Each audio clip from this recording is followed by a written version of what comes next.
Hi, I'm a philosopher, and I'm going to read Jordan Peterson's new book, 12 Rules for Life, An Antidote to Chaos. Jordan Peterson is a YouTuber and a psychology professor, and I like his work. Here's his website. Um, to give some indication of where I'm coming from, I have this little graphic of my intellectual lineage. This is my meta website. It has links to all my other websites and my newsletter. I have not read this book before, so I'm going to edit out like long silences.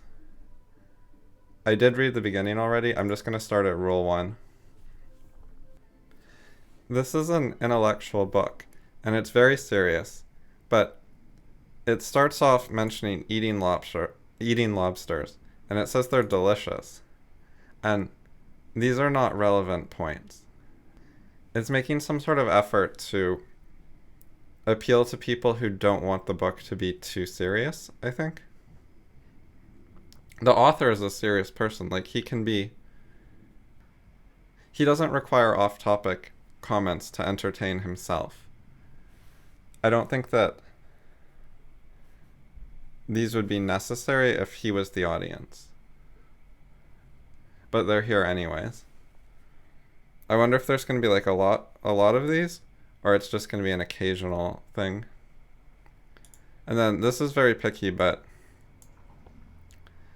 this is an unnecessarily qualifier. In general, like when you write the word very, most of the time you should delete it. It's better to let the reader judge the degree of something than to try to tell them in a vague way. If you tell them in specific ways that something's like big or small, strong or weak, with actual reasoning and information where they can understand how much you mean, like actual quantities, that's useful. But when you use the word very, it just means like a lot, and they don't really know how much you mean from the word. And when you say it's worth considering, like you already think it's worth considering some significant amount, or you wouldn't be saying it. So when you say very, it has more to do with your own standards of when you exaggerate than anything else. And it's good to delete unnecessary words. This kind of detail interests me because I spend a lot of time writing, so I think about things like that. I've done a lot more writing than YouTube, for example, whereas Jordan Peterson seems to like lecturing primarily, and writing's more secondary for him. I don't like this word magic. Like, neurons are not magic. They're powerful. They do things that would impress you. They're not mundane and simple, but they're not magical. They work by logic and physics. And right away he mentioned scientists. And it's funny to go from magic cells to scientists. Like, because the cells are magic, scientists can map them. That's not quite right. Like, he means because they're large and easily observable, they're more suitable for mapping than the brains of some more complicated animals. But the thing immediately before science is magic. And then there's very again. If the exact level of accuracy is important, and we need to know like just how accurate it is, the word very isn't going to communicate that. It's not going to give us the information we need. So the reader's not really better off for having the word very there. So this is a very big claim that a lot of people try to treat as uncontroversial. It also has a little bit of vagueness. Like, if you take it hyper precisely, it's definitely true. Like, it has helped in some way, in some amount. But if you think it means that it's helped us like a lot in a pretty direct way, then there's difficulties there. Humans have qualitative differences to lobsters. Like, it's not just that the brain is bigger and more complex with smaller cells. There's something more fundamentally different about humans. At least I think so, and a lot of other people think so, and I have reasons for that. Like, humans can read philosophy books, and no animals write books. And I don't think that's just because they don't have like hands and pencils. There's something different about their capabilities in the world where they don't make progress and develop civilization. Like, we started as animals, and in some point in the distant past, and there was some sort of transition, and now we've moved up and done something different and built on top of that. And you can certainly use lobsters for metaphors, and there's some sort of overlap because there's some shared ancestry. But you have to be really careful with this kind of comparison, and there are limits on its helpfulness. And I think that some people don't fully respect how different humans are. So we'll see how it goes when this claim gets elaborated more.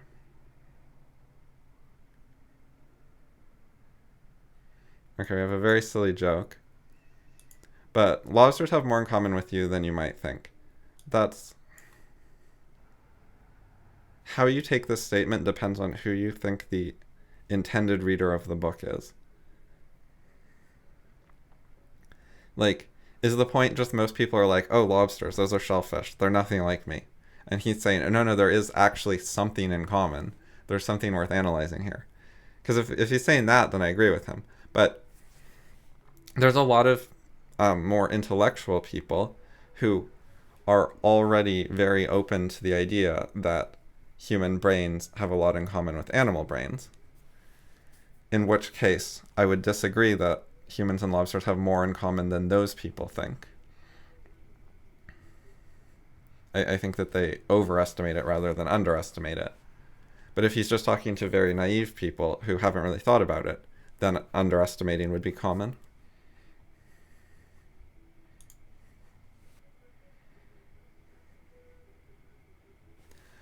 A home base is very informal language. I don't have anything against informal language. I often write that way. I'm just getting a sense of what kind of book it is.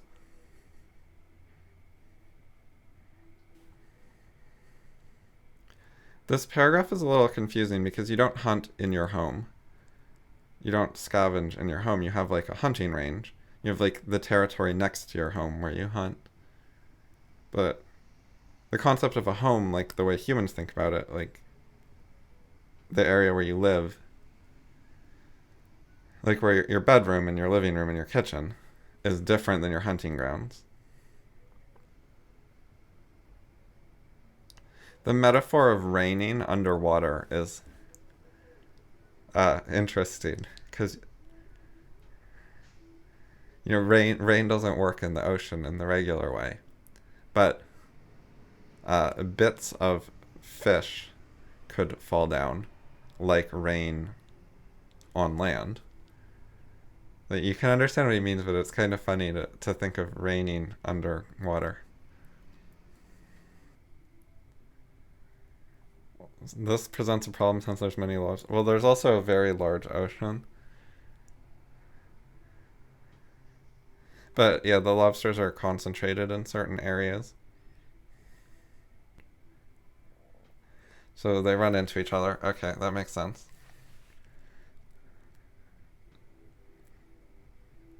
Right, birds. Which tree you get matters to the birds.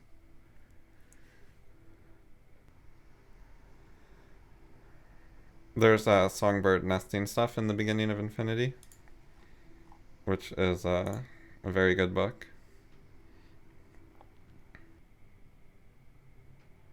Okay, this is kind of weird. First we were talking about lobsters, but now it's going to birds. And it's apparently switching a substantial amount because we're getting a whole section about birds. And I've heard Jordan Peterson talk about lobsters before in his videos, so I imagine we're going to come back to them. And there was a good reason for bringing them up. But he brought them up and then he didn't get to the punchline yet, and then he switched to birds. So I find that a little strange.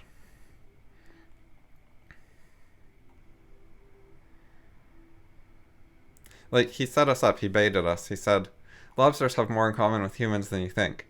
And then he starts talking about birds, and he doesn't tell us what the special thing about lobsters is.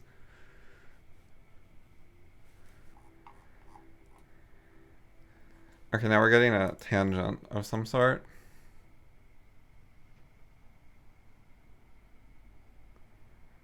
At least 3 paragraphs of tangent.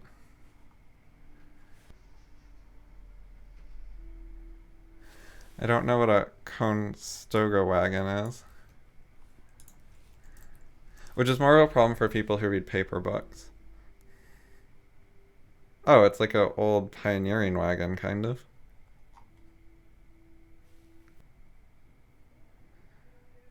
The size of a quarter. Oh, they're really small birds. Didn't know they were quite that small.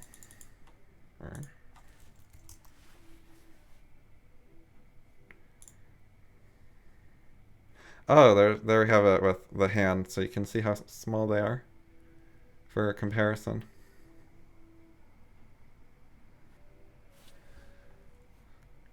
Well, how long does it take a wren to fill up a boot with sticks? Does it take a day, a week? Maybe you just clear it out occasionally, and then maybe some other bird finds it before the wren fills it back up again.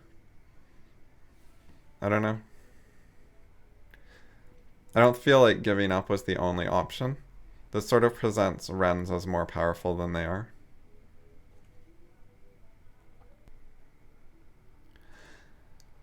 I like to pay attention to topic sentences when I'm reading. Like the first sentence of the paragraph normally tells you what the paragraph's about. And it helps a lot with skimming and understanding the structure of what the author is talking about.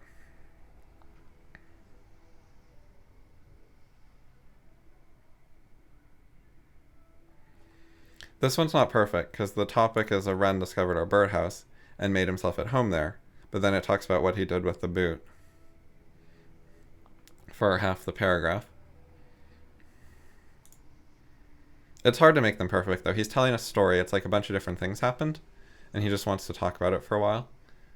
And so you have, like, sequentially related things in a row, and it makes reasonable sense. But then we get this, I had broken my leg skiing the previous winter, which seems like a very abrupt shift of topic. So I'm curious where this is going to go, and whether the entire paragraph is going to be about a broken leg and skiing.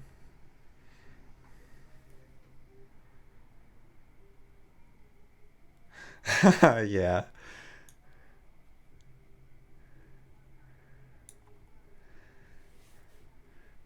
Right. The school was rewarding him for not being careful and not knowing what he was doing with some money. I don't agree that well, it depends how you take unfortunate. Like, if you take it as a matter of luck, well, I guess it would help the people who got unlucky. But I think there's a lot of responsibility here. It's not just a random event. Like, it was his first time down the hill. Therefore, he should have known that he would be clumsy and used a smaller hill and practiced and so on. So anyways, the insurance money related to his injury was not spent on medicine and injury-related expenses. It was apparently spent on a cassette recorder. So it was just, you got hurt, so have some luxury.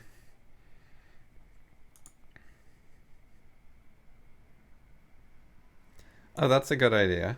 That's interesting.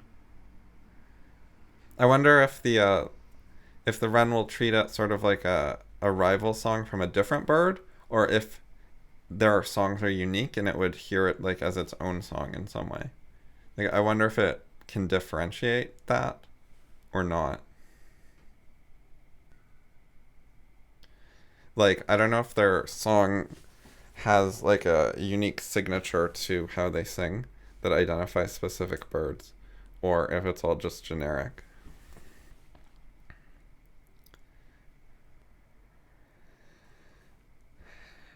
Alright, the wren got aggressive over the singing, so it was treating it like another bird. And it was just going by the sound, it wasn't using its eyesight to say, that's a wren there, that's where I'll dive. it was just diving where the sound came from without looking. It was just using its ears. Which is interesting, and that's a indication of how different humans are from animals. Because animals are just following pre-programmed algorithms from their genes that say things like, if you hear this sound, go do this behavior. But humans actually think about what makes sense, and so they'll think about things like using other senses.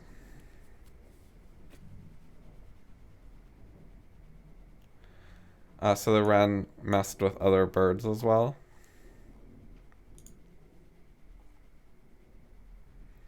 Wrens and lobsters are different. Okay. Another very.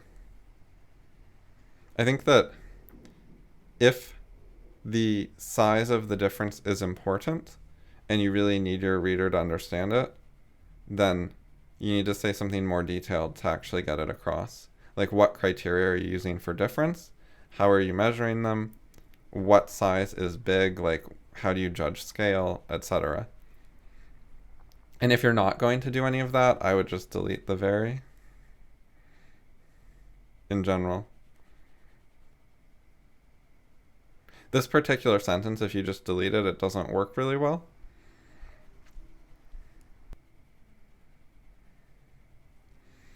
Okay, this is a joke, but it's actually misleading because this is not a difference of lobsters, it's a difference of human behavior. Like, it's not something about what lobsters are or how they act. Like, we could eat wrens. I mean, it's somewhat related to the nature of lobsters because they're like a bit larger, so there's more meat to them, and we think they taste better for some reason, which has something to do with their biology and our biology and whatever. But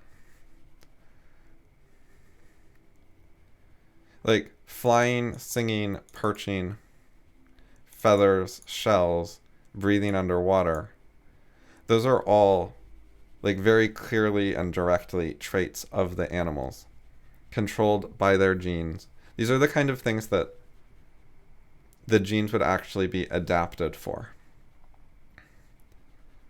There's actual adaptation in the genes. They're evolved to do these things. Not the negatives, like wrens aren't evolved to not breathe underwater, but lobsters are evolved to breathe underwater, and wrens don't have that. But the served with butter one is different. Like, the genes did not face selection pressure to make lobsters taste good with butter.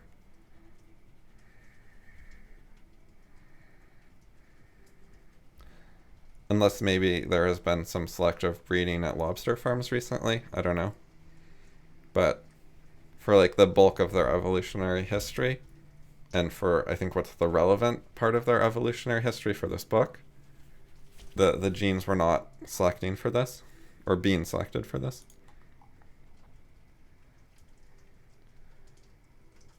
So they have all these differences, but there's also some similarities.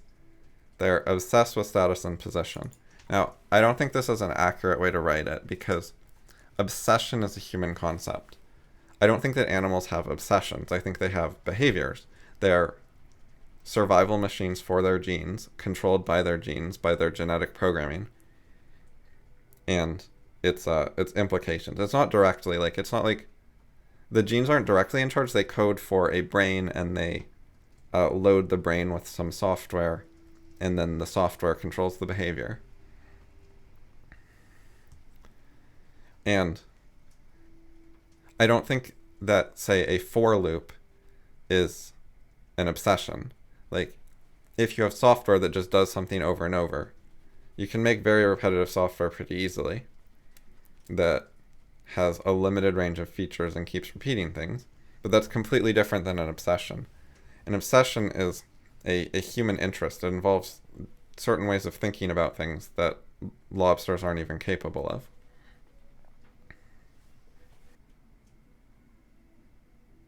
When you say obsessed with status and position, it makes it sound like they actually think about it. Like, it's not just that they do behaviors related to status and position. It's not just that these are concepts that you can reasonably apply to lobsters and wrens. It makes it sound like they actually like go home and think about how to win status games in the way a human might go home and obsess about having been insulted at high school yesterday and how to recover their reputation tomorrow.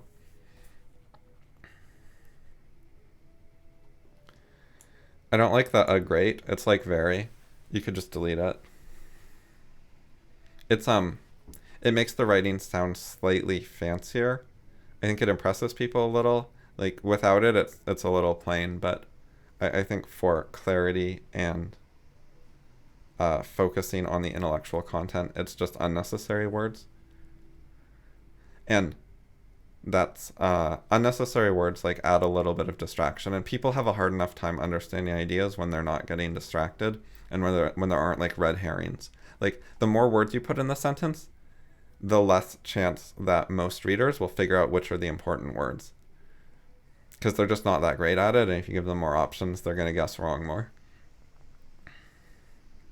And they're not necessarily thinking like what are the important words, but in their minds they pay more attention to some parts than others, and for some people this part will get their attention, and it's the wrong thing to focus on to understand Jordan Peterson's point, and it doesn't need to be there. Barnyard chickens establish a, quote, pecking order. Right, we've all heard the phrase pecking order.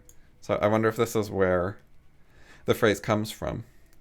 Like, is this the original place that phrase developed? Or did he just apply it because it was convenient?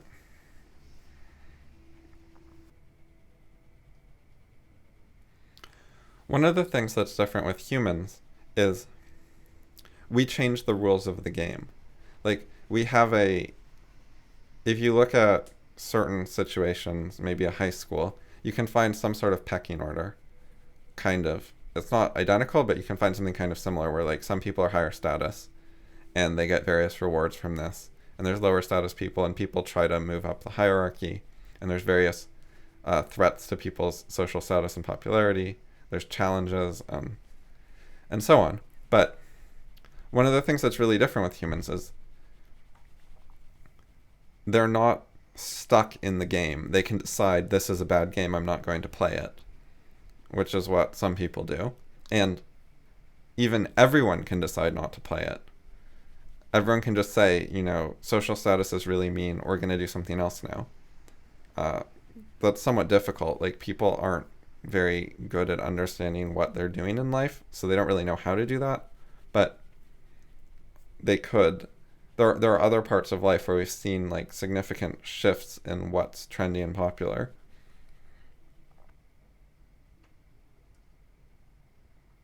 Like, fashion changes in much less than evolutionary time for humans, but it has to take like evolution over time for it to change for lobsters.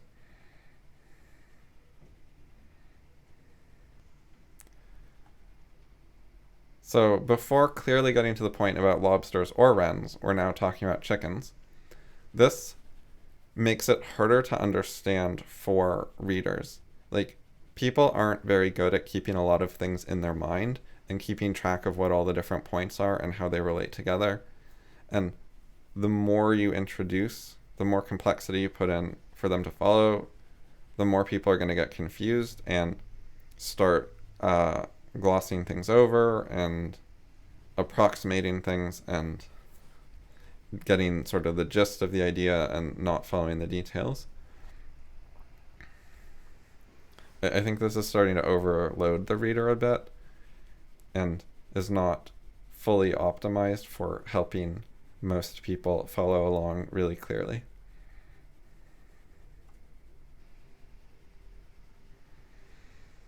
So, celebrity chickens. This is another attempt to make chickens or animals sound more like humans than they are.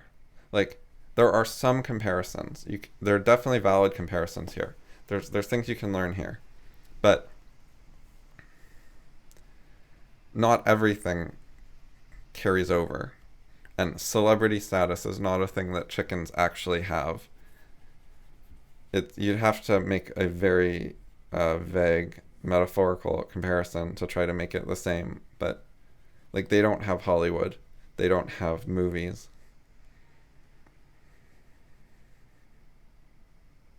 They don't have paparazzi like following around the celebrities and writing gossip articles about them.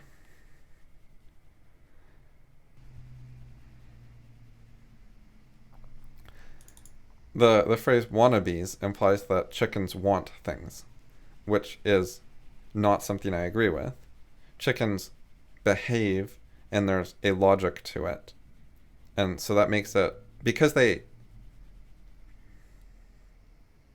evolution designed chickens in a goal-oriented way, a purposeful way. So chickens appear to act with purpose because their genes have knowledge of how to accomplish certain purposes, which are helpful to survival. But that is a different kind of thing than wanting, which is a thought process. Now, that doesn't prove chickens don't want, but which is a whole big topic, but there's an alternative. Like, they don't have to want to behave the way they do. It could just be they're following their software, and their software says do this behavior and then do this behavior and then do this behavior, without saying think about it and think about what you want, in the way that a human would like introspect and ponder and have preferences and think over the preferences and change them and so on. Which, to my mind, that kind of thought process is the sort of thing that separates humans from animals. It's like the ability to do philosophy, the ability to think in an abstract way, to solve problems that have nothing to do with the knowledge in your genes. Humans transcend their genes, but chickens don't.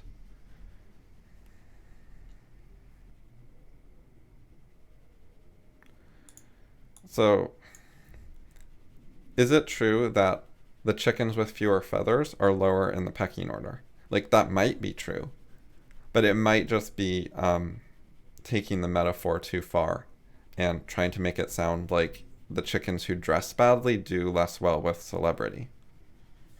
Like, I wonder if this is actually a serious factual claim or not. Like, bedraggled is not a serious factual claim about the actual reason that some chickens are lower in the pecking order.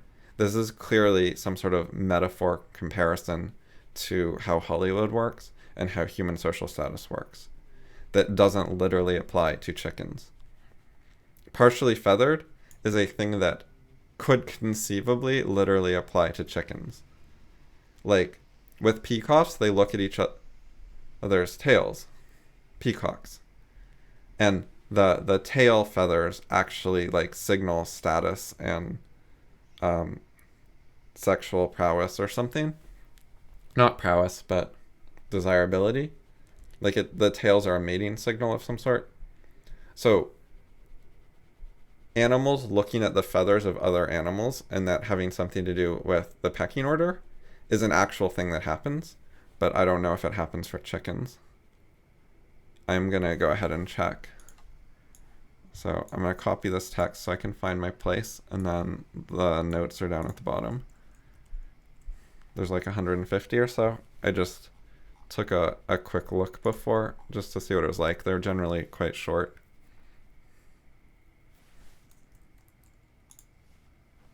Oops. Oh. 220. Correction.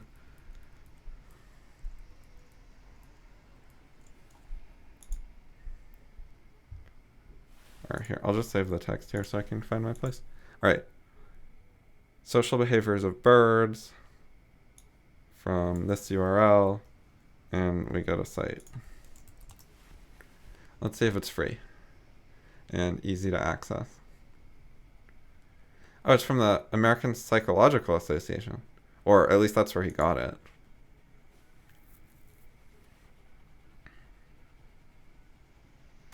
See also depression as yielding behavior, an animal model based on the pecking order.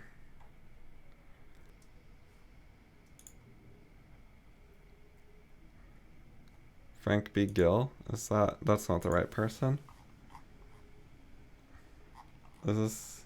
I don't think this is it.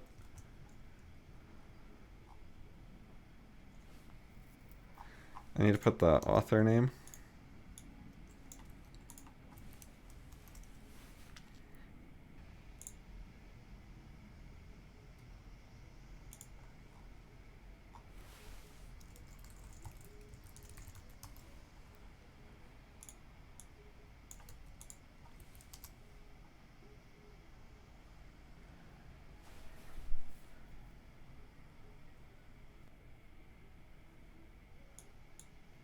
Okay. So it mentioned conditions of despotism for how the pecking order works. And other factors. So are feathers one of the factors? Still curious.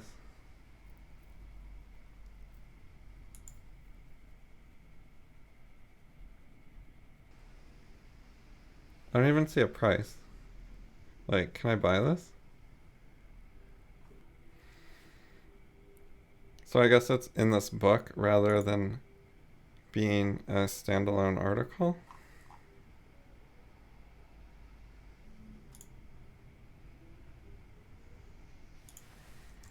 Feathers.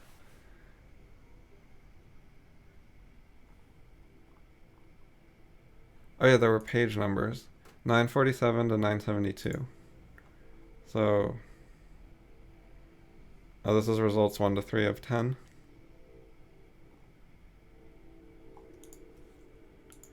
Is there a Kindle version? Oh, maybe I can just search it on Amazon and find what I want.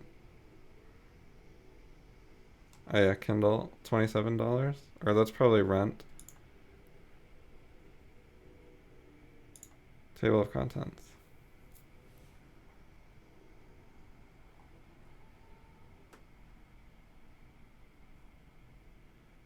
I don't see the birds one. Maybe it's the new edition and they removed that article?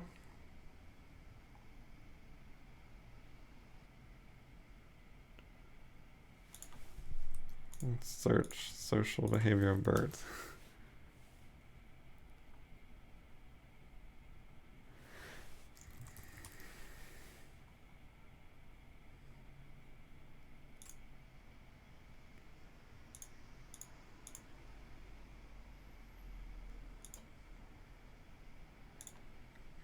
Well, this isn't helping. This is actually kind of bad. Like, I went to the URL and I don't see a purchase button. How am I supposed to get this? And then I try to find the book.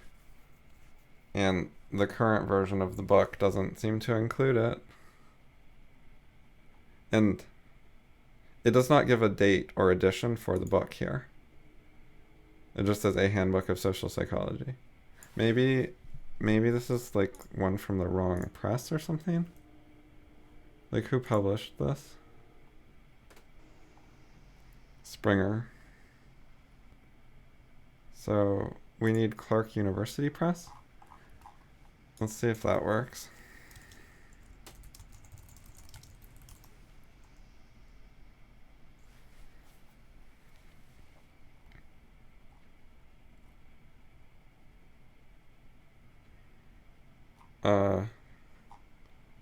No? Don't seem to be actually finding this book.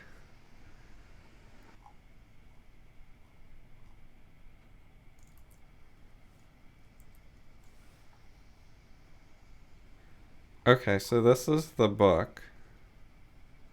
It's by Murchison. At least this is like a proper citation of the book that the article is in. So we could actually search.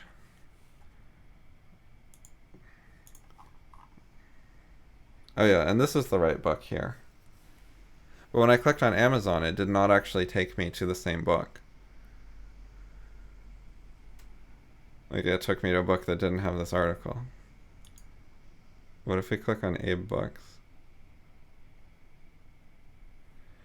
1954, 1967.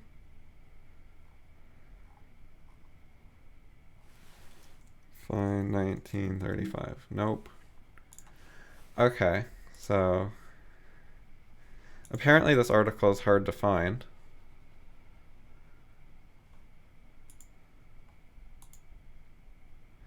Maybe I'll sign up on ResearchGate later.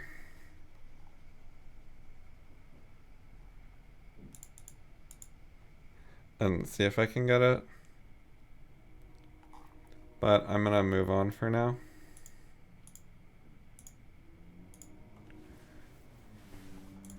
Okay, and this is where I was.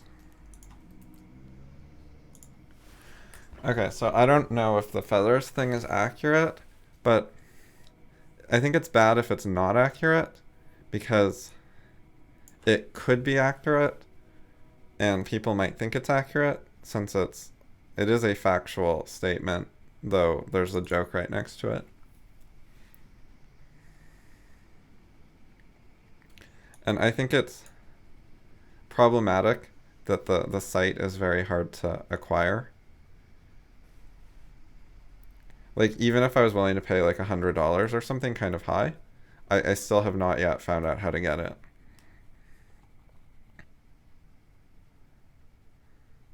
Untouchable sounds like a reference to the caste system in India. So that's also not a very serious statement.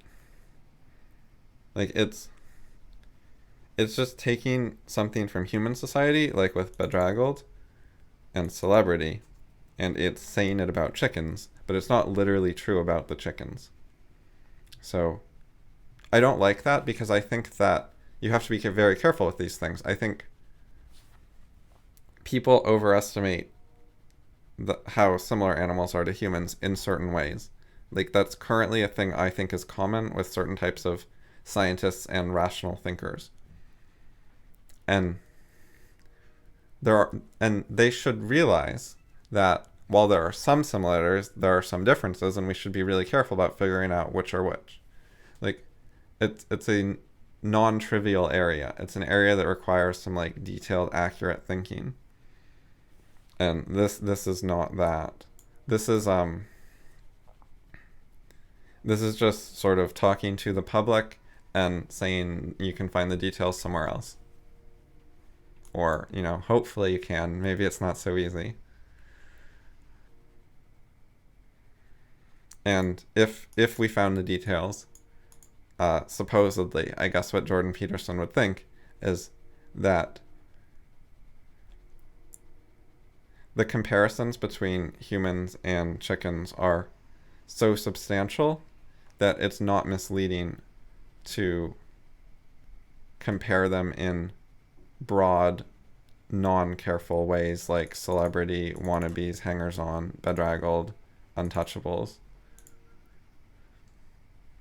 and possibly partially feathered, which might be a clothing reference rather than a fact about chickens.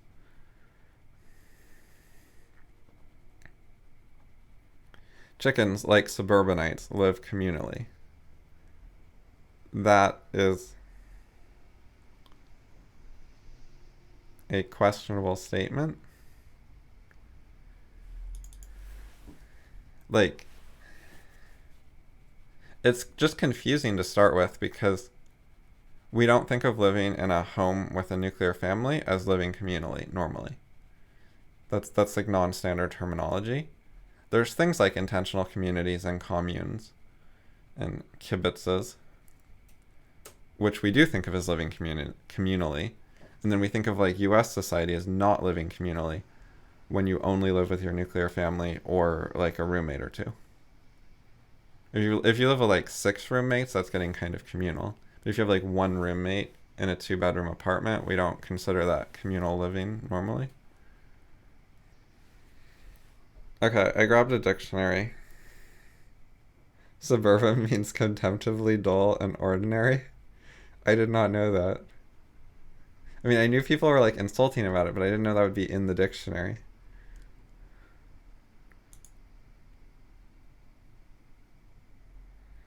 Right, so people living in the suburbs, some of them live alone. And some of them just live with a nuclear family. And not many live what I would normally call communally, which means shared by all members of a community, not shared by your family, especially when we're not even talking about extended family. And it means relating to or done by a community, where we would normally, by a community, talk about like the neighborhood, like, several hundred people, not your immediate family. It does say, sharing of work and property. Oh, that's both, and not or. So, people in a nuclear family share some property, but they don't normally share their work. Well, they like share chores, so I guess sort of. It was like one day you take out the garbage and the next day your wife takes out the garbage. So you're sharing work. And you share a dishwasher, so that's property.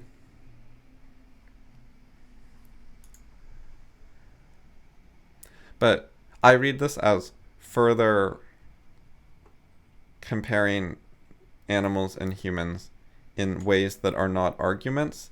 They're just using a bunch of human words and juxtaposing them with animals in ways that aren't fully accurate.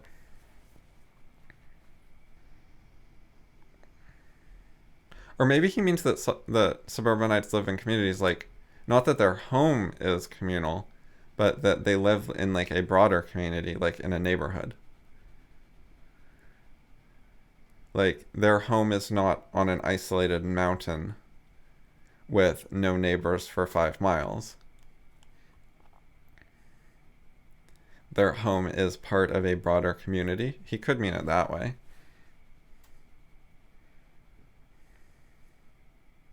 That's problematic, though, because it can be read multiple ways and it can be confusing. And so it's not the best writing because it doesn't make it super easy to know exactly what he means, which is what you want to go for when you write, especially when you're writing for a lay audience of people who aren't really scholars. Then you want to be like extra careful to make it easy and simple and clear, which is what he seems to generally be doing. Because he's trying to make it fun for not the philosophy professors who read it primarily, but for regular people who don't read a ton of books and don't like scholarly study of dense sentences. Okay, so I agree that there is a dominance hierarchy of some sort for various different animals, and I agree that there is one for humans as well that is not the identical thing, but it is similar enough that referring to it with the same name is reasonable, although it can also be misleading because it de-emphasizes the differences in humans. So this is hard to understand, like, how spread out are songbirds? Is he saying that, like, if you don't share the same tree, then it's a different community?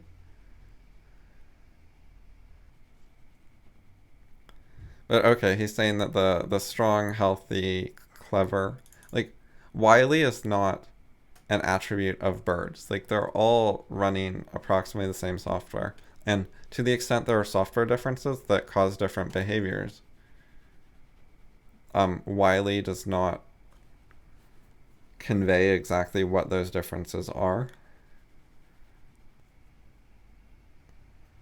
Like, a particular bird could have some gene that causes a programming bug and makes it not sing at certain times when it should sing. So it sings less when it gets certain sensory inputs.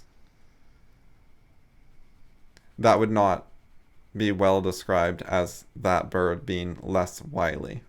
because of that algorithmic difference. But okay, so the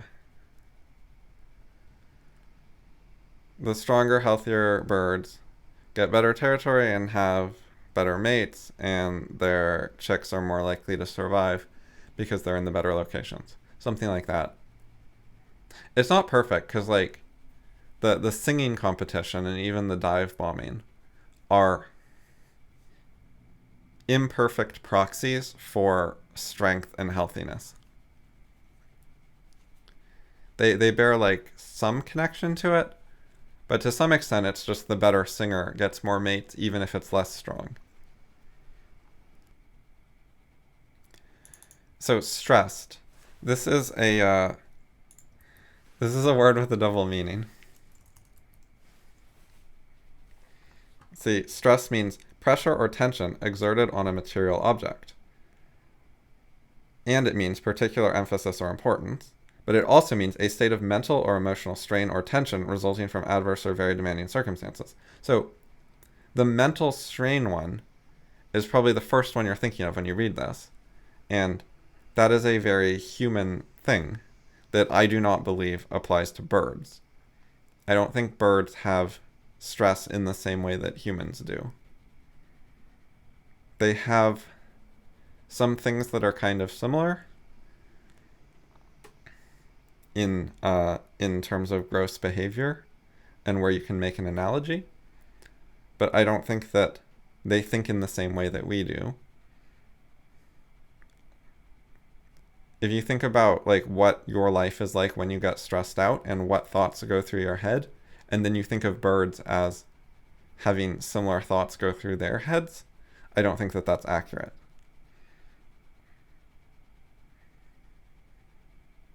I don't think that birds have an inner monologue of the type that humans have,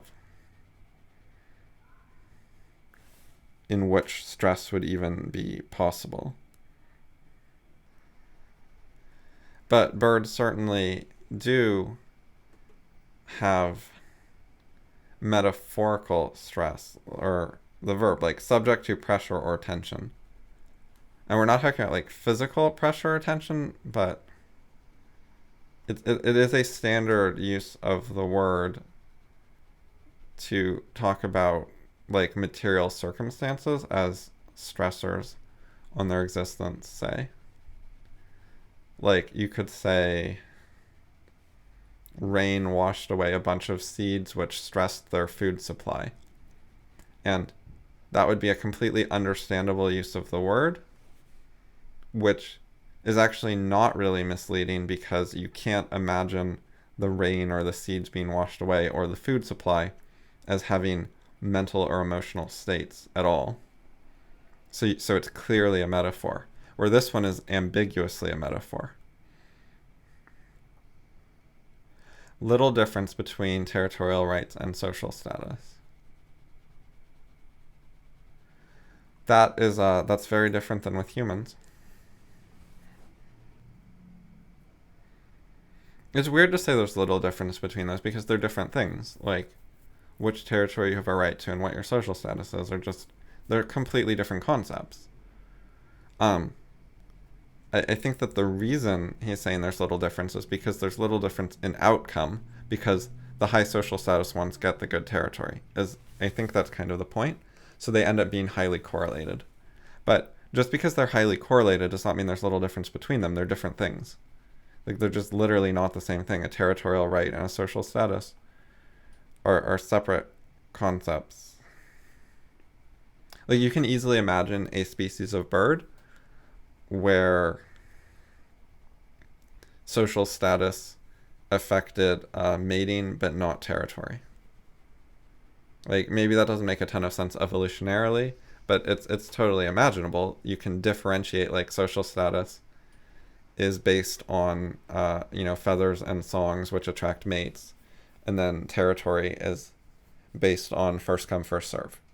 Like, that's a possible thing to imagine, that it's just whichever one flies there first, so maybe, like, stronger wings would help, gets the territory, and then social status is a separate thing for mating.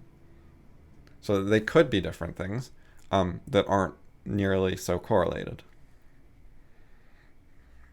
So I think this is an error to say this. I don't think this is a good way to put it at all. But so it's often a matter of life or death, sure. I totally agree and am sympathetic to like things like small differences in which place your nest is affect survival outcomes for birds. And while it might make a small difference for an individual bird, just slightly changing the likelihood of having more grandchildren, it has made a big difference over time in terms of evolution. If a contagious avian disease... Right. Okay. The birds that are in worse nests have to, say, expend more energy to get food, which makes them more vulnerable to disease. Because they are physically stressed, like their physical body is under a greater amount of physical stresses. And it's not just that, there are the software that runs the bird may release some chemicals when bad things are going on. Like when it thinks something is bad, it might release certain chemicals that are interpreted negatively by other modules of the software and lead to different behaviors. And speaking loosely, looking at it in a less detailed way, it looks sort of like the bird is under more stress, acting stressed, etc. And those birds are more likely to sicken and die. But that does not mean that the internal stresses in bird software are the same kind of thing as in human software. So this is not equally true of human neighborhoods. Like, there are absolutely rich outcasts who have tons and tons of access to medicine and who have lots of leisure time and work out a lot and are very happy. Or healthy, not happy. Or if you think of like high school popularity contests, the lower status people could have lots of money, medicine, and health. Or if you think of workplace politics, a lot of the people who succeed in workplace politics are actually like working really hard and stressed out about it and possibly more vulnerable to illness, even if they have more money, because the lower paid people have enough money to buy the relevant medicine, so having more money in many cases doesn't really make much difference. But having done a lot of extra work to get that money can make you more vulnerable to getting sick. Like when you start skimping on sleep, for example, that seems to be a relevant thing for some illnesses. The poor and stressed always die first, and in greater numbers.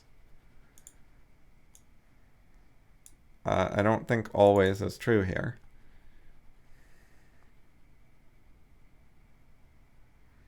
And there are human hierarchies where the rich and successful are more stressed than the poor, who are chilling and doing easier work and having a easier, simpler life. But they still have enough money. They're relatively poor, but in an absolute sense, they're reasonably rich. They have plenty of food. They have all access to all the cheap kinds of medicine and maybe some more. So I think that Jordan Peterson is like making exaggerations and minor inaccuracies in pursuit of his theme. And I don't think that that's good. I think that this theme about how similar humans and animals are is, whether he's right or not, it requires nuance, subtlety, and precision, because there certainly are some differences, and you need to be careful about figuring out which ways humans are similar to animals and which they aren't. And just throwing a bunch of metaphors and careless statements at it does not help you figure out in a detailed way how exactly they do and don't compare. When the aristocracy catches a cold, as it is said, the working class dies of pneumonia. So I can see more truth in this, like, historically, when poverty was more of a problem, and also in some of the other countries. But I don't think this is, like, a good description of the US or Canada today. Right, so the best locales are in short supply because best is relative. It means, you're not going to have all the different nest locations be exactly equal. So some are going to be a little better than others, even if they're kind of similar. So the ones that are the very best, like, say, the top 10%, is only going to be a limited amount. So even if there's no actual overcrowding, like if there's enough spaces for every animal, there's still going to be competition over the better spaces. That's the point. Right, this is important. So there's going to be some sort of conflict or competition over the good nesting spaces. And by the way, since this has come up, like, this has been an ongoing theme, if you're interested in nesting spaces, I definitely recommend reading The Beginning of Infinity. You could just read the one chapter about evolution. So there's multiple chapters that mention evolution, but the main one is chapter 4, creation, right here. If you search for nesting in the book, there's 19 hits, and you got, like, the pair of birds would then be guaranteed the best nesting site on the island. So it actually explains evolution using bird nesting as an ongoing example. And you can see in the index, there's a few pages about it, and specifically about nesting birds. So I recommend it if you're interested in more details about bird nesting and evolution stuff. I will link the book in the YouTube description. The book's not primarily about this or anything. It just has a section on it, and it's a really good book. So, okay, right. So Jordan Peterson is saying something important. If you're going to have some kind of conflict between the birds, you don't want too great a cost. Like, you don't want two birds want the same nesting site, so they fight to the death, because then a lot of birds will die. So saying you don't want is very loose speaking. So there is evolutionary selection pressure not to fight to the death over it, because the genes that cause fighting to the death will more often die out without having and raising children than genes that do not cause fighting to the death. Right, so he says outright physical combat. The largest eventually wins, but even the victor gets hurt. Right, so if it's a fight to the death, even the bird that wins the fight to the death still possibly gets damaged. Like, maybe its wing gets bitten and it has trouble flying for a few weeks, and then it can get less food because it's worse at traveling. And that gives the advantage to the other birds that don't do this behavior. It's not a good deal for the first two birds, and more precisely, it is not a good deal for the genes in those birds that cause that behavior. It's not evolutionarily advantageous. That mutation will get selected against over time. But some sort of limited conflict, like shouting at other birds, might be evolutionarily successful. Like the birds that are willing to escalate to the level of shouting or singing, as they call it, as we call it, sort of, might do better than the more passive birds. want to see how much more this chapter has. Okay, this is quite a long chapter, judging by the percent of the book that it occupies. It seems like a above average chapter length, because this is not 1/12 through the book when I get to Rule 2. I was planning to do one rule per video, but I think I'm going to be stopping before I finish this entire rule. Who will not then dine to tear it out. This is like fancy wording that's trying to impress people that's kind of silly. Like, it's unnecessary to use the fancy word dine. Do something that one considers to be beneath one's dignity. That's actually misleading too, because wolves don't think about dignity. That dignity is a human concept. Or at the very least, it's debatable whether they do or not. And this is just assuming the conclusion and taking it for granted without arguing it or treating the matter seriously. Like, it's acting like it's uncontroversial that wolves have considerations about dignity. Sort of, but I think it's just being sloppy. But there's no strong differentiation between which times is Jordan Peterson speaking loosely about the comparison between humans and animals, and which times does he mean it. And so that's not good, that it's actually hard to tell the difference between which of the things are he's just not being careful and he doesn't believe what he said, and which times does he actually believe it and think we should accept it. Like, which things does he think are uncontroversially true, and which does he think are uncontroversially false, and so it's okay to be sloppy about it because no one thinks he'll mean it. Like, I don't actually know. Does he think that it's uncontroversial that wolves don't have dignity, or that they do? Or more plausibly in this case, I think he just didn't look the word up. And it probably has other meanings anyways that don't mention dignity. But yeah, don't use fancy words for no good reason. It's not necessary to use this word. A lot of people do not know this word offhand. I knew it offhand roughly, but not as well as I know some other words. Like, when I hear bearded, like, I know exactly what that word means. When I hear dine, I'm like, okay, I have a decent idea what this word means. But like, if I had tried to define it myself, I don't think I would have used the exact word dignity. For better or worse. Like, this might not be the best dictionary. It's possible what I said would have been better, but quite possibly it would have been worse than the dictionary. And it's not just the word dine, it's awkward phrasing because it's negative. Who will then not dine. Maybe that's hard to avoid. Because, like, even if you remove dine, if you just say who will then not tear it out, that's still negative. To make it positive, you would have to say who will then leave the loser alone, something like that. Which would be a reasonable way to say it, but speaking directly about whether or not they tear out the wolf's throat makes sense. So, like, a substitute word for dine, a more normal, simple word, would be choose.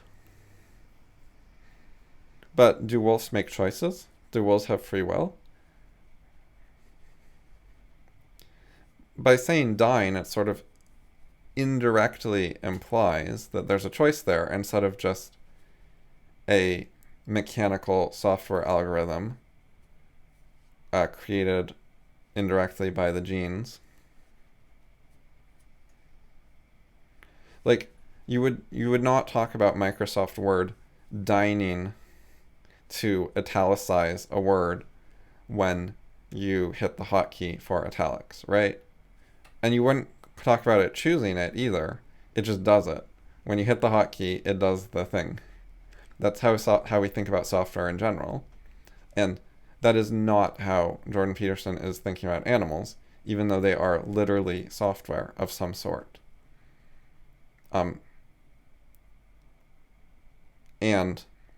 whatever sort of software they are, it has some significant differences from humans, and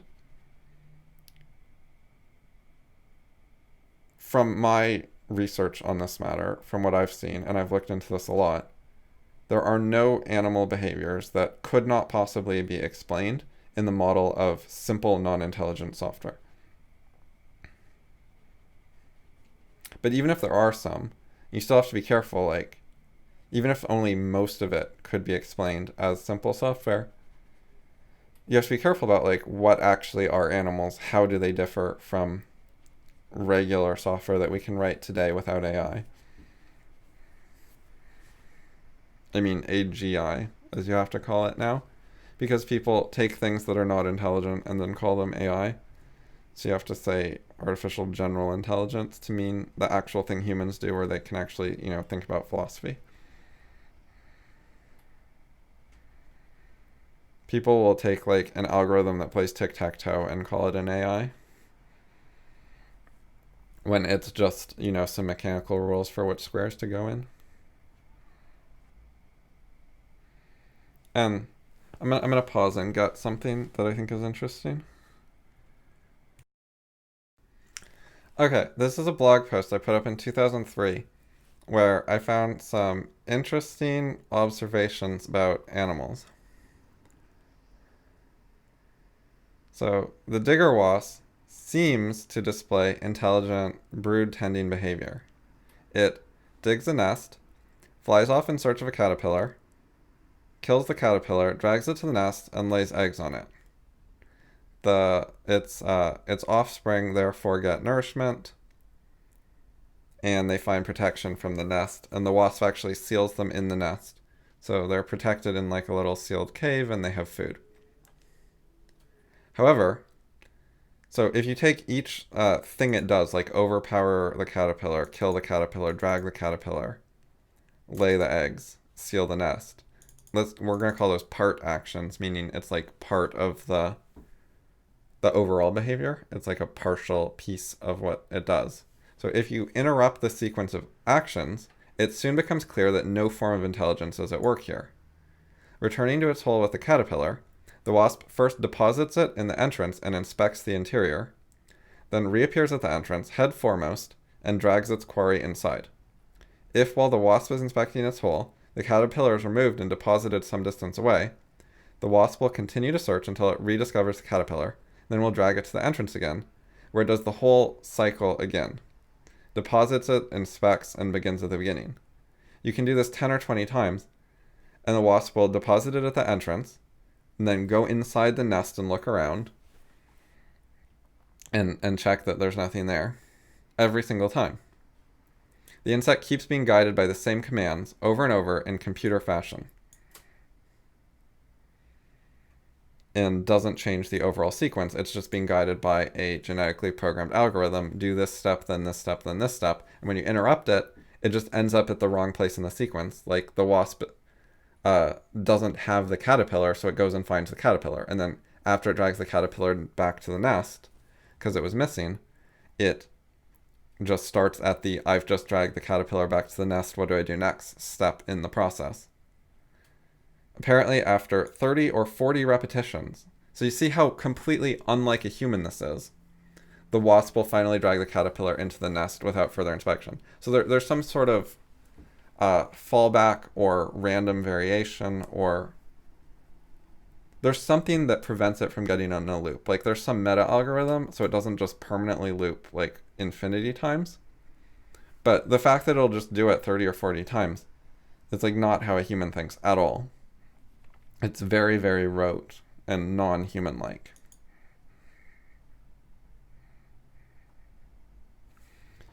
Now, the article says that digger wasps show great aptitude for, quote, learning in other ways, because when in flight, it memorizes the route. But memorizing a flight route is data recording. Like,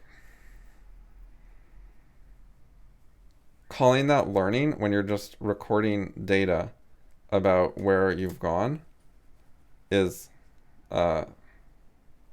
it's interesting, because I think they did a really good job thinking things through and interacting with the wasp to get more information about what it does in edge cases. I think that was all really great. But then here, it's like, okay, memorizing a flight route. Like, completely non-intelligent software in an airplane can do that. It can just check its location or take a photo of what's below it or whatever using its sensory apparatus, whatever it has, like an altitude meter and a GPS coordinates and whatever. And just write those down every 5 seconds or whatever, and then you have the route written down. And the digger wasp does some sort of equivalent of that, and suddenly that's called intelligent learning.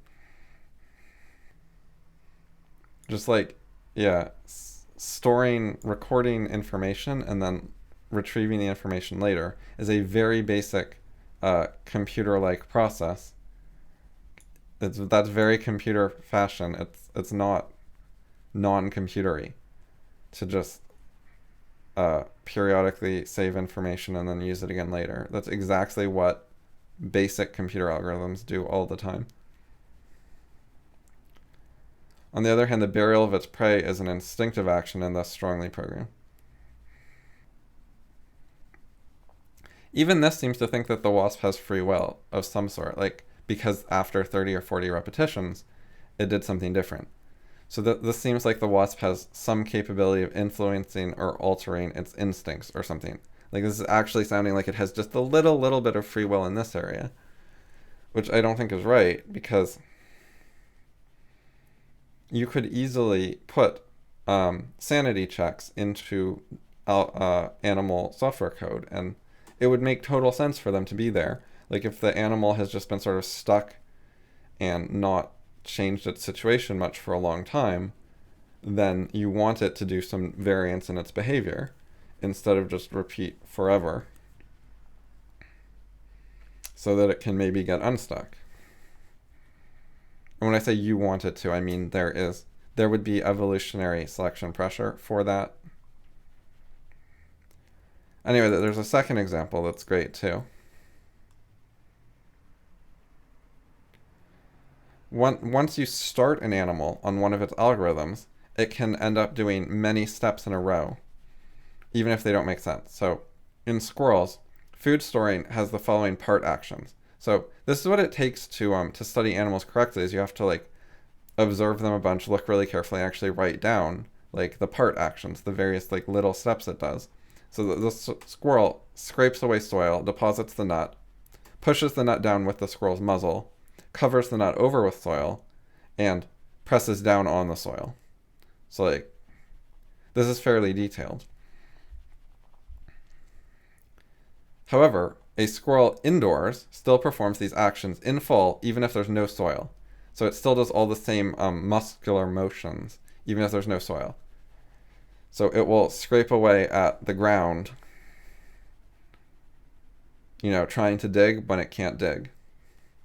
Carries the nut into a corner, starts to try to dig, but it's like, a wooden floor and no digging happens, but it does it anyways, every time. And then it tries to put the nut in the hole where it digged, but it just puts it on the floor. Then it pushes on it with its muzzle, even though all this does is make the nut roll away. Then it covers up the imaginary hole, not where the nut has rolled to, but just like right where it is, I think. And then it presses down as if it was, condensing and compacting the soil that over the buried nut. The squirrel does these things even if it's never set eyes on a nut before and never been able to dig or conceal objects in its whole life. So you just like raise it indoors in a plastic cage or something. Which shows you how there's no intelligent thought going on here. So people observe squirrels in the wild, and they see the squirrel burying the nut in the ground and going through this apparently complex behavioral process that, is effective, makes sense. And they think, oh, the squirrel's a little bit intelligent. That's pretty smart of it to bury the nut. However, it is absolutely just a genetically programmed software algorithm that does not even use the squirrel's eyes to check whether there is dirt there or not. It just assumes there's dirt because it's not programmed. The programming is kind of shoddy, or taking shortcuts that worked pretty well in the evolutionary environment of just assume the dirt's there, just dig regardless, do this muscle action, then this muscle action, then this muscle action. That's what the algorithm says, and that's what the squirrels do.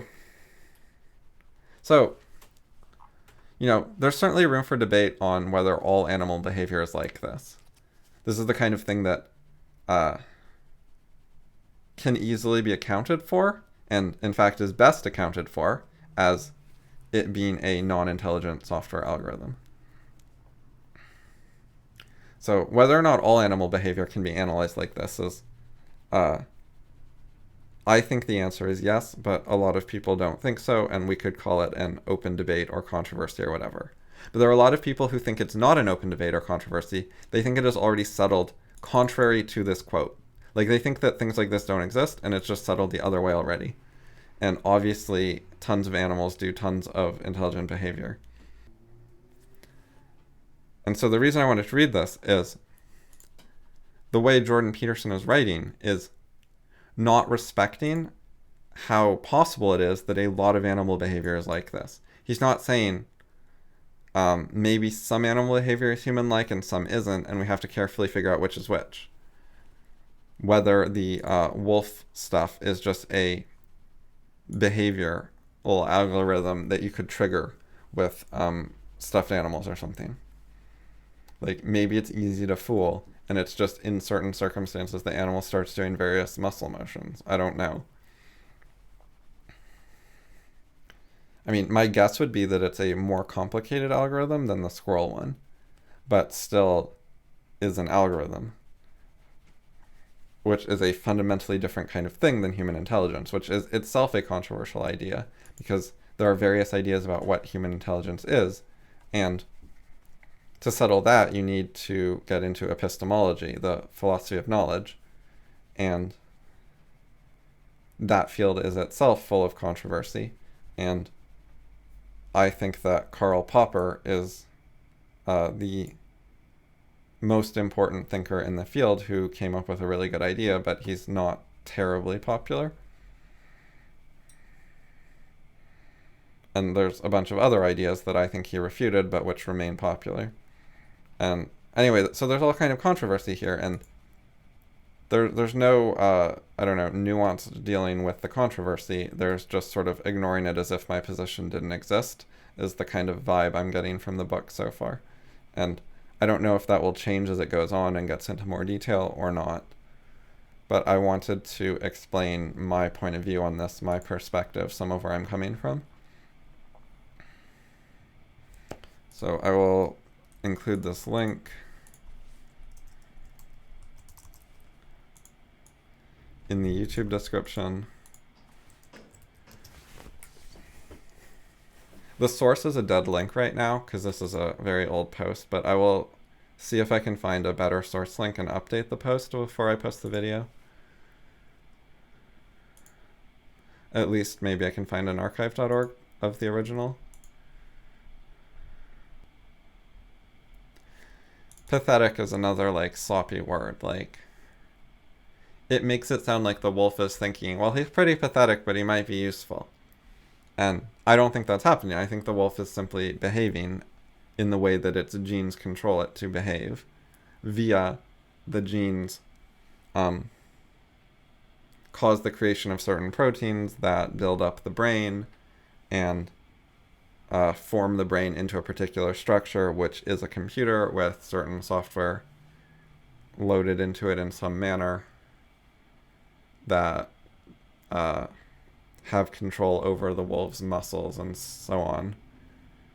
There's internal stuff, like maybe releasing chemicals that the brain can have some control over as well. And genes do not think in terms of patheticness. To the extent this is genetically controlled, pathetic is not a good way to talk about it.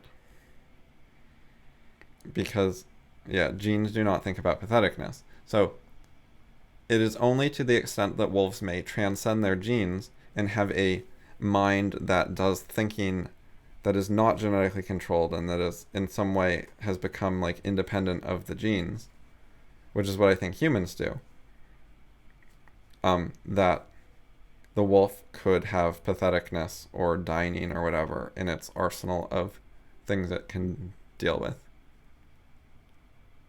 So with humans, there's things they do that are clearly outside the scope of their genes.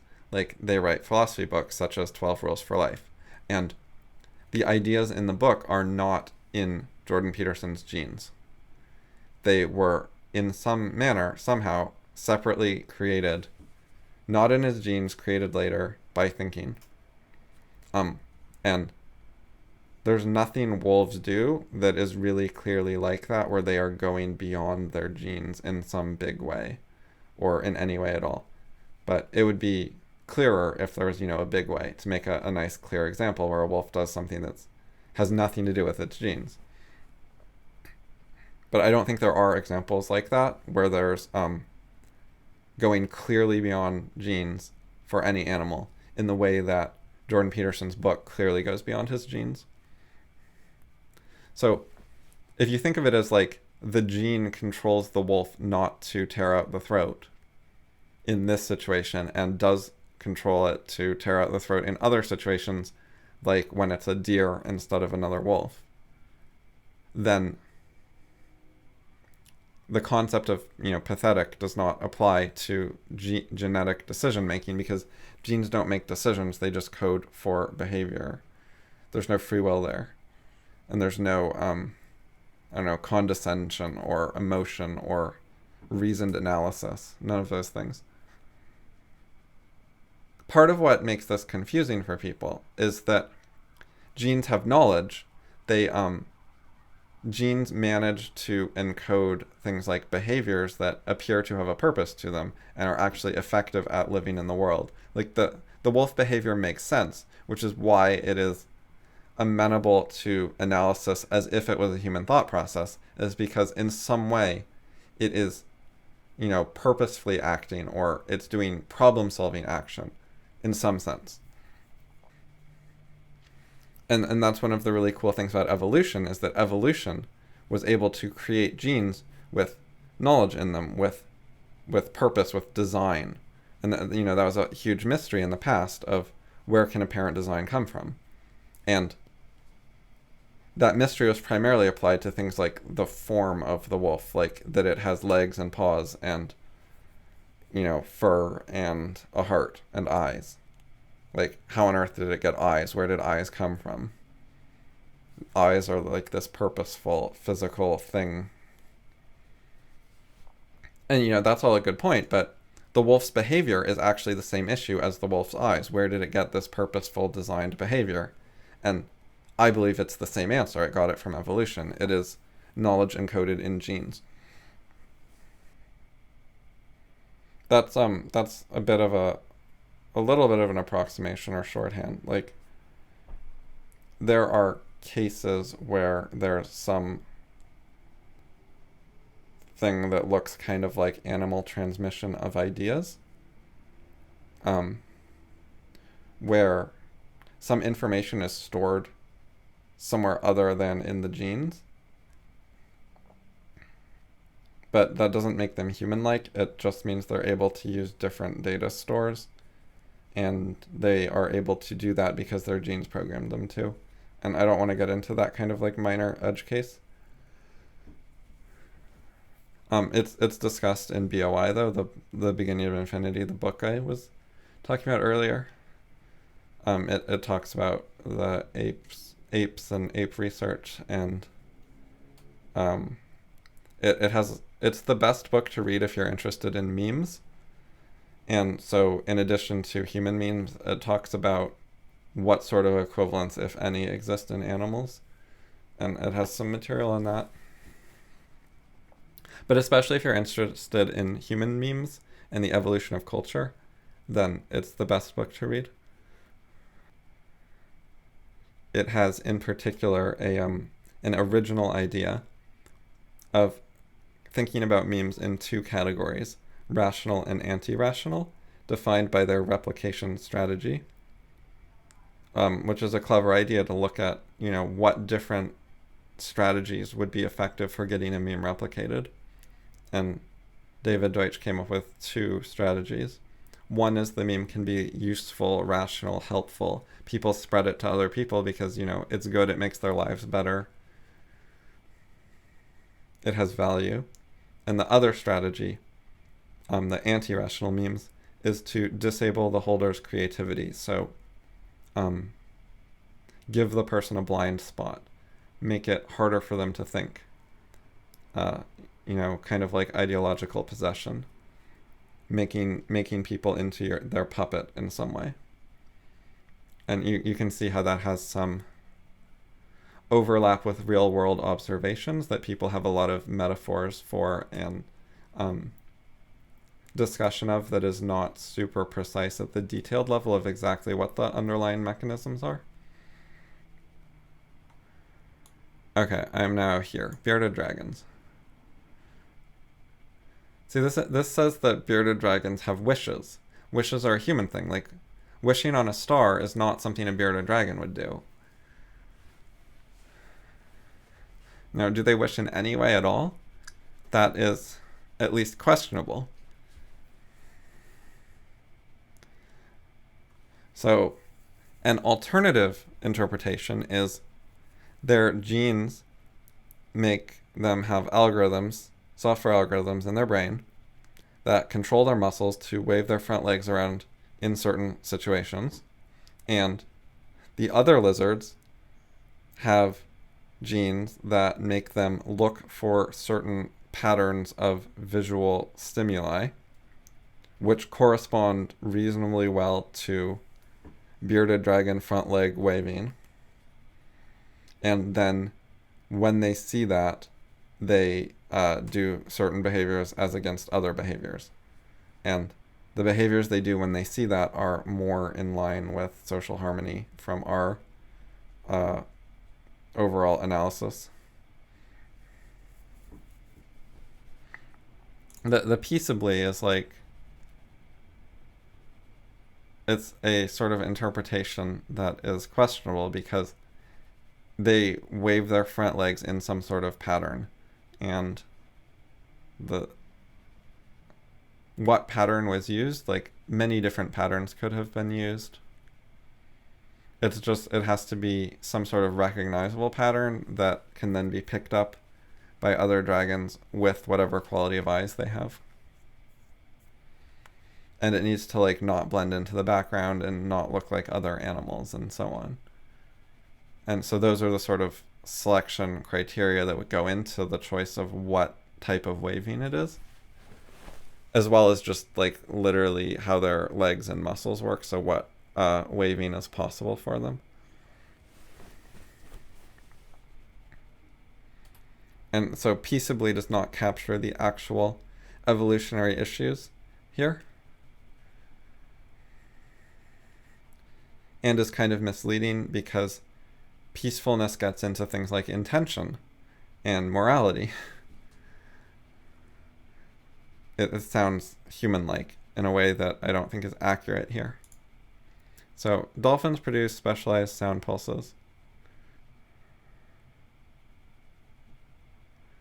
Right, so animals have communications. And endemic in the community of living. This is like a fancy word. It's an unnecessary fancy word. It just means like happens a lot. Regularly found. So I would not have used this word. I would have just said like common. But anyways, yes, animals have all sorts of communications. They do some behavior that is recognized by other animals of their species, so that there's some level of coordination, because that has survival value. So lobsters, we're back to lobsters now, are no exception. I think it's interesting that he transitioned back to lobsters mid-section. Like, it's not like, now we're going to go back to lobsters, here's a section where we tie this all back to lobsters. It's just sort of in the middle of a section, now we're suddenly talking about lobsters again.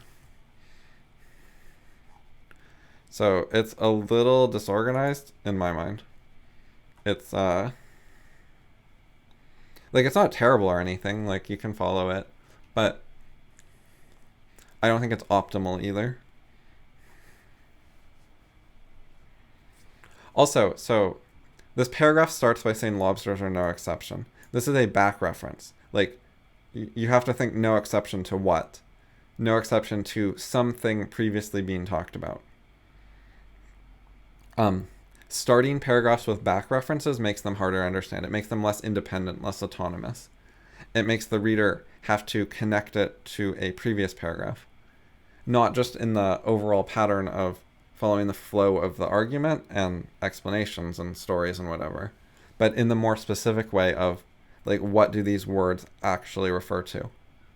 So in this case, Jordan Peterson is omitting words. This is shorthand. So what the sentence actually means that the reader has to put together is lobsters scuttling around on the ocean floor are no exception to the common pattern of animals to use communications to reduce potential conflict. It's something like that. So it's not even like a trivial back reference where you just grab one phrase from the previous sentence. It actually takes a little putting together to make it work for what words are omitted. This kind of thing is kind of subtle. Like it's a pretty picky point, but people are really bad at thinking and reading and dealing with books and dealing with intellectual issues, and you have to really, the more you can help them out and make it easy for them, the better it's going to go. The more success you're going to have reaching your audience and having them actually understand what you're saying. People's ability to think competently and understand difficult books is fragile, and the more little pitfalls you have in the book, the more little things that can go wrong, the more people you're going to lose. Like, out of millions of readers, I bet that this annoyed, 10 people in a somewhat, like, noticeable, significant way instead of it just being trivial. I think it affected some people and, like, made them a bit more stressed out, annoyed, confused, and helped contribute to... It probably will have helped contribute to at least one reader, like, giving up on the book without finishing it. That would be my bet. Because this is it's a best-selling book. It's doing really well. So there's going to be a lot of readers. And so there's going to be someone somewhere who this was like the straw that broke the camel's back. And they won't even know why they didn't like it, or what was going on, or how to take the time and effort to reread previous text and sort it out. Most people do not reread previous text. They don't like doing that. That's not a normal behavior for a lot of people, which makes back references harder to understand because they have to revisit their memory of previous text.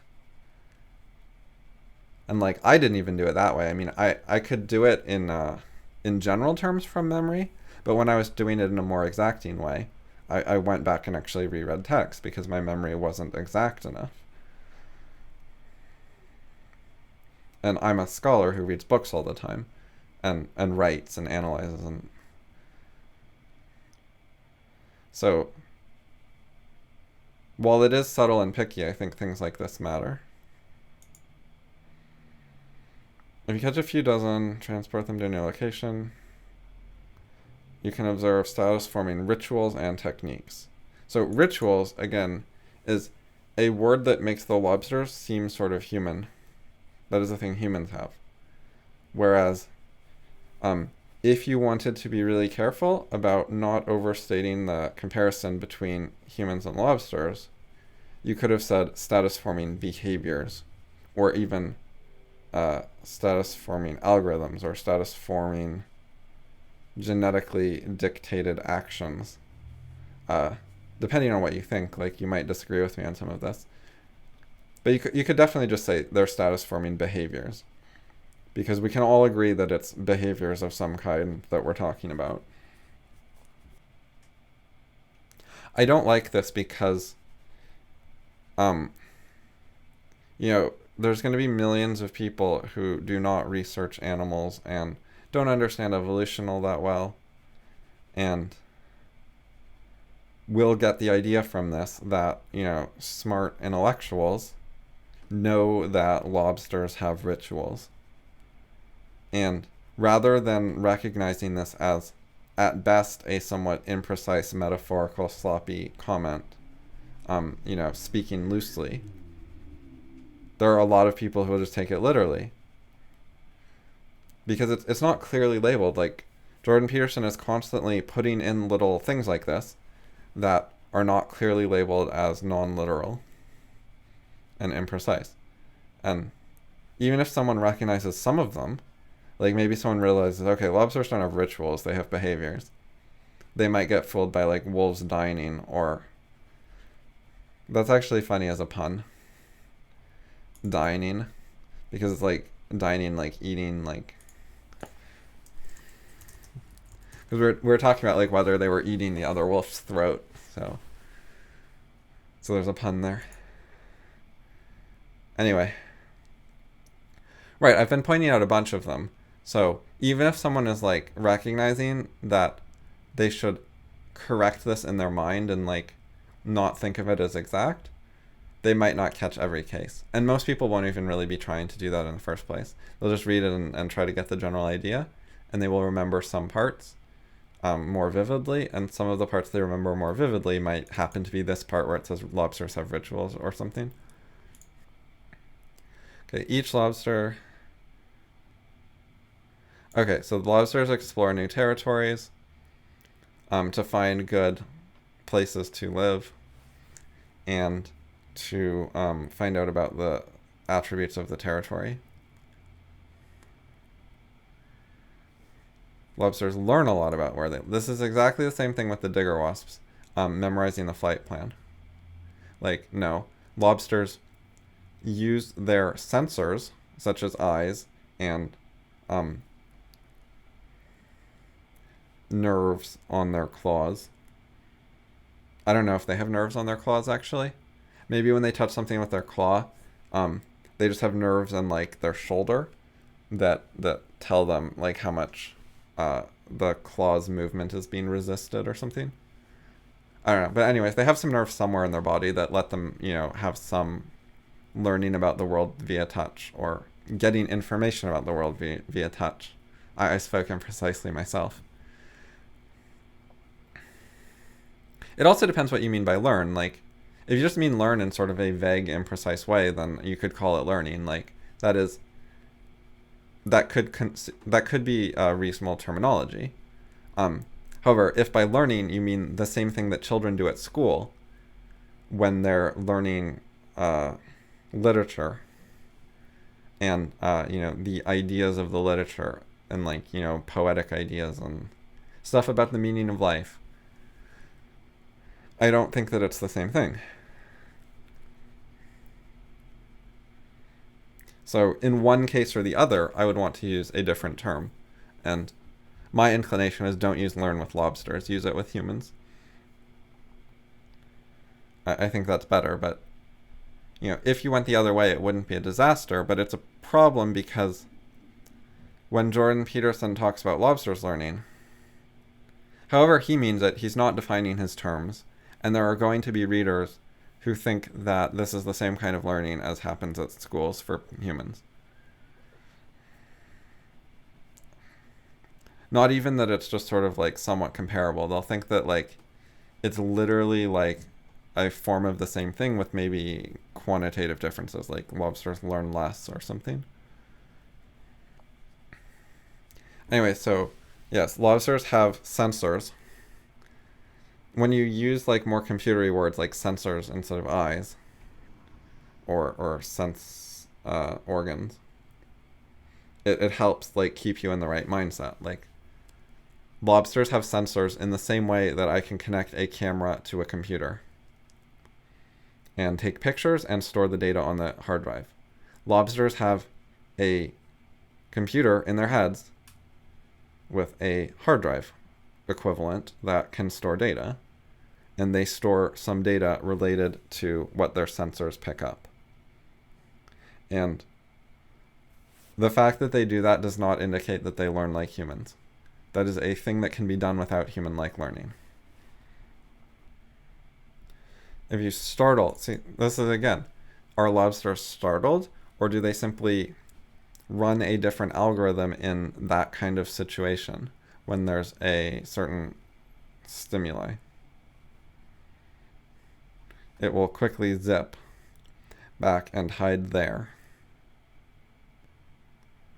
I guess there, oh, when you startle one near its nest. Okay, there means nest. So this is how tricky back references are. I forgot that it had specifically used the word nest here. So when I read hide there, I was thinking hide where? Is he talking about where they live?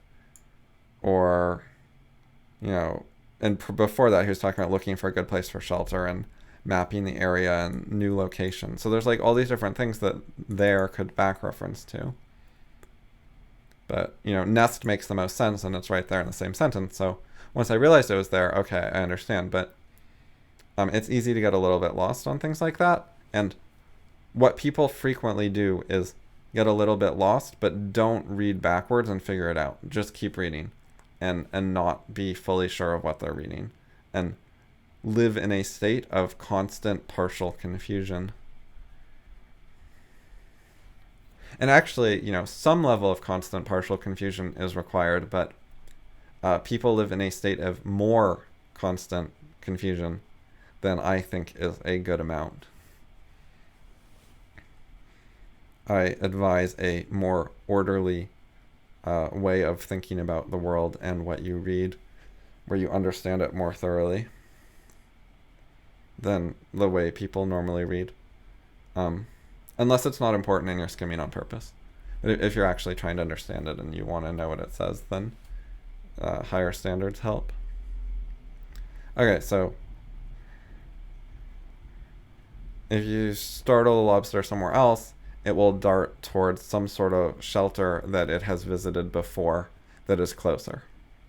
So it is storing in its internal hard drive, its data storage in its brain, information about different locations of rock formations or whatever else that constitute lobster shelter, as identified by some sort of algorithm that uses sight and touch, I assume, would be the two things it used to identify rock structures and whatever. And when I say that lobsters have a hard disk, so hard disk is like a metaphor. It's not an exact comparison, but they have literally like the same thing. Their brains are literally computers. Human brains are also computers. The difference is potentially what sort of software they run. But yeah, lobster brains literally computers, not metaphorically, not an analogy. And they literally have a data store where they can store information in their brains.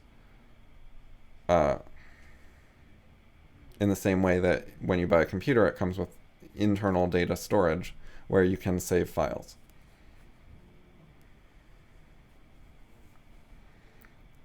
And that is something a lot of people don't know or don't believe or whatever, but I don't think that there's actually much of a serious controversy about it. Like, if you actually know what a computer is, in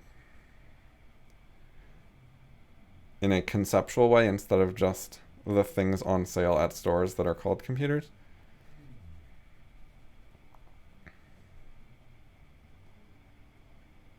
Calling it a computer doesn't prove my point or anything. It's just, relevant to describing it in an alternative way to the way that Jordan Peterson has described it. Requires references to what I think is going on at a lower level of detail. Because that reveals the ways that if I'm right about what's going on at a lower level of detail, then Jordan Peterson's high-level descriptions are not the most optimal ones. They don't best correspond to the actual reality. They're a little misleading. They're still in the ballpark. Like, he's describing actual animal behaviors and stuff that has been, observed and documented. So it's not going to be all wrong. It's just there's, subtle little things like whether lobsters are startled or they simply have behaviors where they move faster and take shelter. Or you could call it move into a shelter. But even shelter, it's move into a location which the algorithm says to move into at this time. And the fact that it's shelter gets into the design for a purpose that evolution is capable of. Um, but what I think happens is people assume that the lobster's brain is somehow thinking in a purposeful, goal-directed way, like, I'm startled, I need to find shelter, or what's a good shelter, I'm going to go there, etc. Whereas I think that over time there was evolutionary selection pressure for lobsters that, if touched on the back or whatever the startling stimuli is, would then move into certain kinds of formations, which it already needed to have a way to identify because it needed, there was selection pressure to choose suitable homes, like not just the middle of nowhere in the open. So once it has that algorithm that it can identify more closed off areas, then it could also be used for what we could call taking shelter outside the home. Oh, lobsters shed their shells, so then they definitely need some sort of like cave kind of area to hide, which substitutes for their shell in a way. Because now they have like a bunch of rock surrounding them. So a burrow under a rock makes a good lobster home. Especially if it covers the entrance with some shells. But there's limited amounts of like good crevices in the rocks for the lobsters. So some of them are more exposed. So the lobsters run into each other, encounter each other, because they're all going around like the rocky area with the little crevices, and specifically going back to some of the same crevices maybe. And so even a lobster raised in isolation knows what to do when such a thing happens. See, to me this is an indication that it's genetic. So if it was a thought process like a human, there would be mistakes. Like, there would be more variance and more doing it wrong. If it was just like the lobster thinks about it and tries to do something that makes sense, then lobsters raised in isolation would be bad at it. But so why is it that a lobster raised in isolation is like basically equally good at it to a lobster that grew up around other lobsters? It's because all of the knowledge, all of the controlling intelligence, the design for a purpose, whatever, is evolution. It's not intelligence. It is evolution accomplishing the same thing that intelligence accomplishes, which is creating knowledge via replication with selection and variation, which is capable of selecting things that are more adapted to a purpose. So the genes... anyway, yeah. The fact that the lobsters don't like learn it growing up or whatever helps go to show that it is just a genetic trait coded for in their genes. So I think it's interesting that Jordan Peterson is putting in this sentence that does not fit well with his theme of how he's been trying to present things as I read it. Because he keeps using words that sort of indicate lobsters think, like that they get startled. But here, if, the lobsters that don't have experience with this aren't worse at it. So that indicates it's just inborn genetically rather than something they think about as it comes up. It has complex defensive and aggressive behaviors built right into its nervous system. So that's interesting. That's certainly possible. Like, you can distribute some computation, especially very simple bits, around the body. It doesn't all have to be in the brain. So lobsters begin to dance around like a boxer. This is another like human comparison. Dancing is as well, kind of. Like, it moves around like a lobster. That's what it actually does. There's some sort of analogy to boxers. There's some partial similarity. And he's emphasizing the similarity rather than the difference. it opens and raises its claws, but boxers don't have claws. And boxers wear boxing gloves where they don't even like open their hand, because the boxing gloves are like these giant thick things, so they don't hurt each other too much. So there's like I don't think there's really any mobility for their thumbs. I've never done boxing, so I could be wrong about this. Maybe you can move your thumb around in a boxing glove, but my guess is you can't. So that's pretty different than opening and raising claws. It moves backward and forward. Okay, now moving backward and forward is definitely something human boxers do, and side to side. Okay, mirroring its opponent. Yeah, I think boxers mirror their opponents sometimes, not always, but I think that's pretty common, sure. Waving its open claws back and forth. Boxers do not wave their hands around a lot. They more keep them like in the right place for the fight. Like, it's important not to let your guard down. You want to keep your hands in the right place so you're ready to strike. You don't want to just wave them all over the place. So that's pretty different than boxing. At the same time, it employs special jets under its eyes to direct streams of liquid at its opponent. Oh, I wonder if it's water or some other liquid from internally. The liquid spray is a mix of chemicals. Oh, and the chemicals have information about the lobster's size, sex, health, and mood. So lobsters have some sort of special chemical detector, kind of like human taste or smell, maybe. Both of which, in some sense, detect chemicals. And so they have some sort of chemical detector that can detect the chemicals in the spray.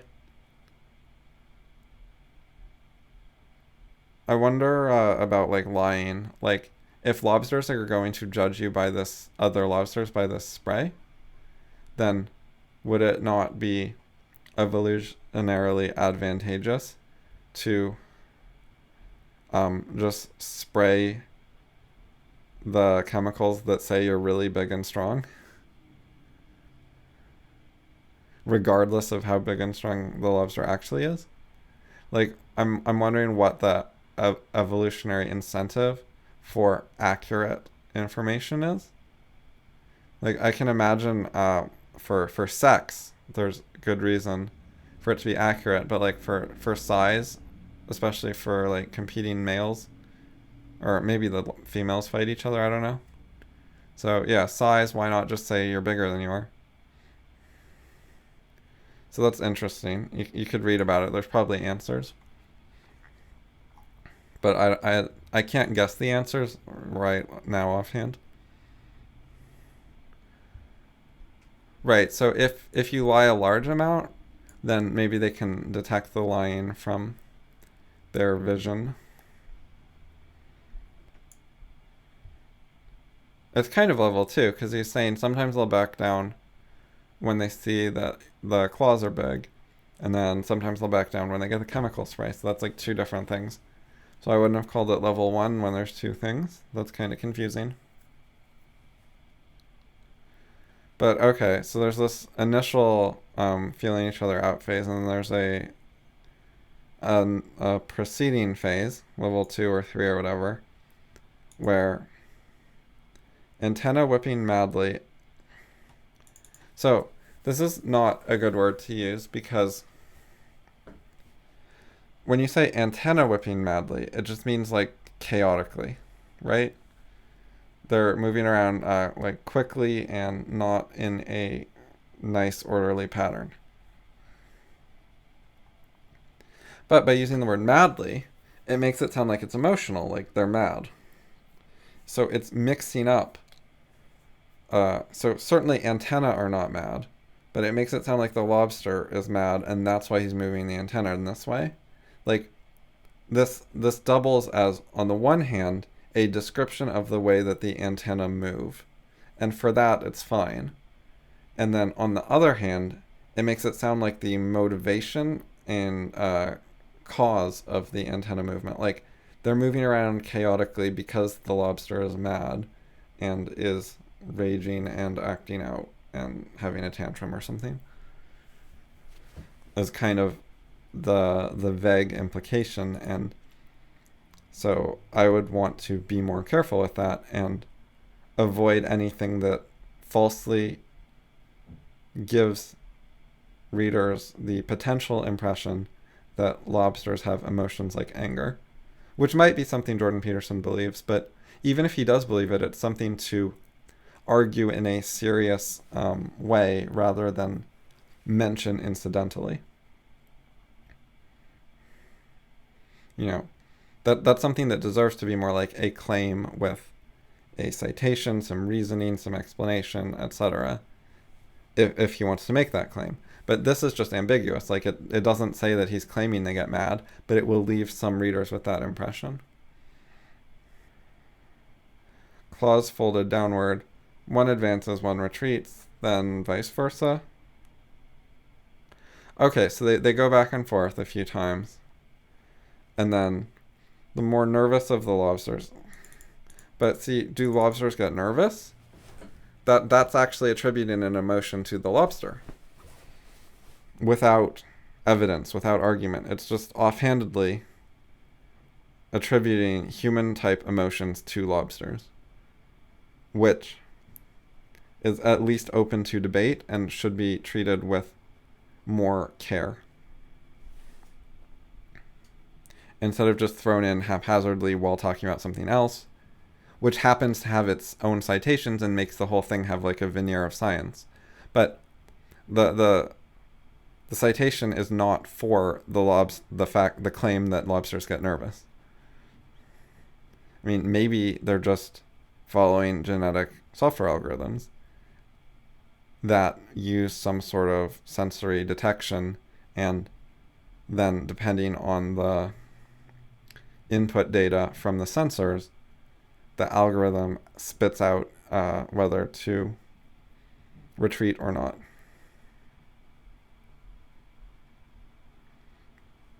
So the lobster flicks his tail, darts backwards, vanishes. Vanish is kind of a weird thing. Like, lobsters don't vanish. They move, and if they move far enough away or behind something, then they're not visible anymore. In the same way that, cats, dogs, people, ants, whatever, can vanish, in air quotes, by moving somewhere that they're no longer visible to wherever you are, wherever the observer is.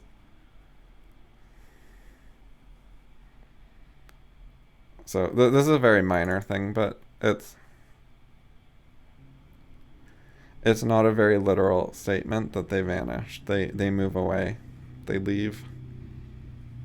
Okay, and then try his luck elsewhere. So this is a way humans think about things. I'm going to try my luck elsewhere. But I don't think that lobsters have a concept of luck. And I also don't think that the outcome of these contests is luck, primarily. Like, it seems to primarily be informed by the size and healthiness of the lobsters and stuff like that. Maybe there's some randomness to it, I don't know. Okay, and then it can escalate more though. So, it says the enraged lobsters. So this is attributing human emotion to lobsters, that they feel rage. But the fact that they are enacting what we might call the level 3 algorithm does not mean that does not tell us their internal mental states. You cannot directly interpret internal mental states of animals from behavior.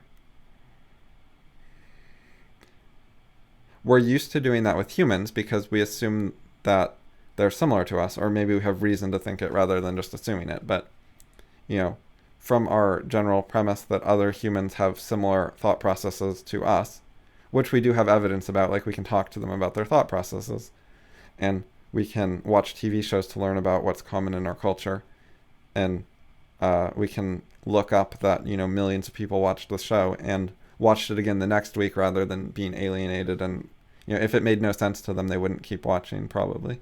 So you can get some picture that there's a bunch of people who have some shared ideas and culture and so on. And that lets you, using your understanding of what you have in common with other people, which is not everything, but it's various things, you can then, from their behavior, interpret things like their internal emotional state because of, how you would feel in that situation, or what feelings would cause you to make that facial expression. But that kind of thing, we cannot do that with lobsters. That's very careless, sloppy. It's a intellectual error to just take that way that we think about other humans and their internal mental states and think that it works with lobsters.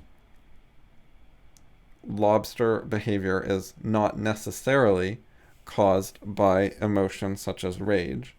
It could just be genetically controlled algorithms, which, mechanically evaluate the available information and output some behaviors to do, and then control the muscles to do those behaviors. You can't say that, it's incorrect to say that because a lobster moves its arms around in ways that are roughly analogous to the ways that angry humans move their arms around or something, that therefore the lobster thinks like a human and has rageful emotions.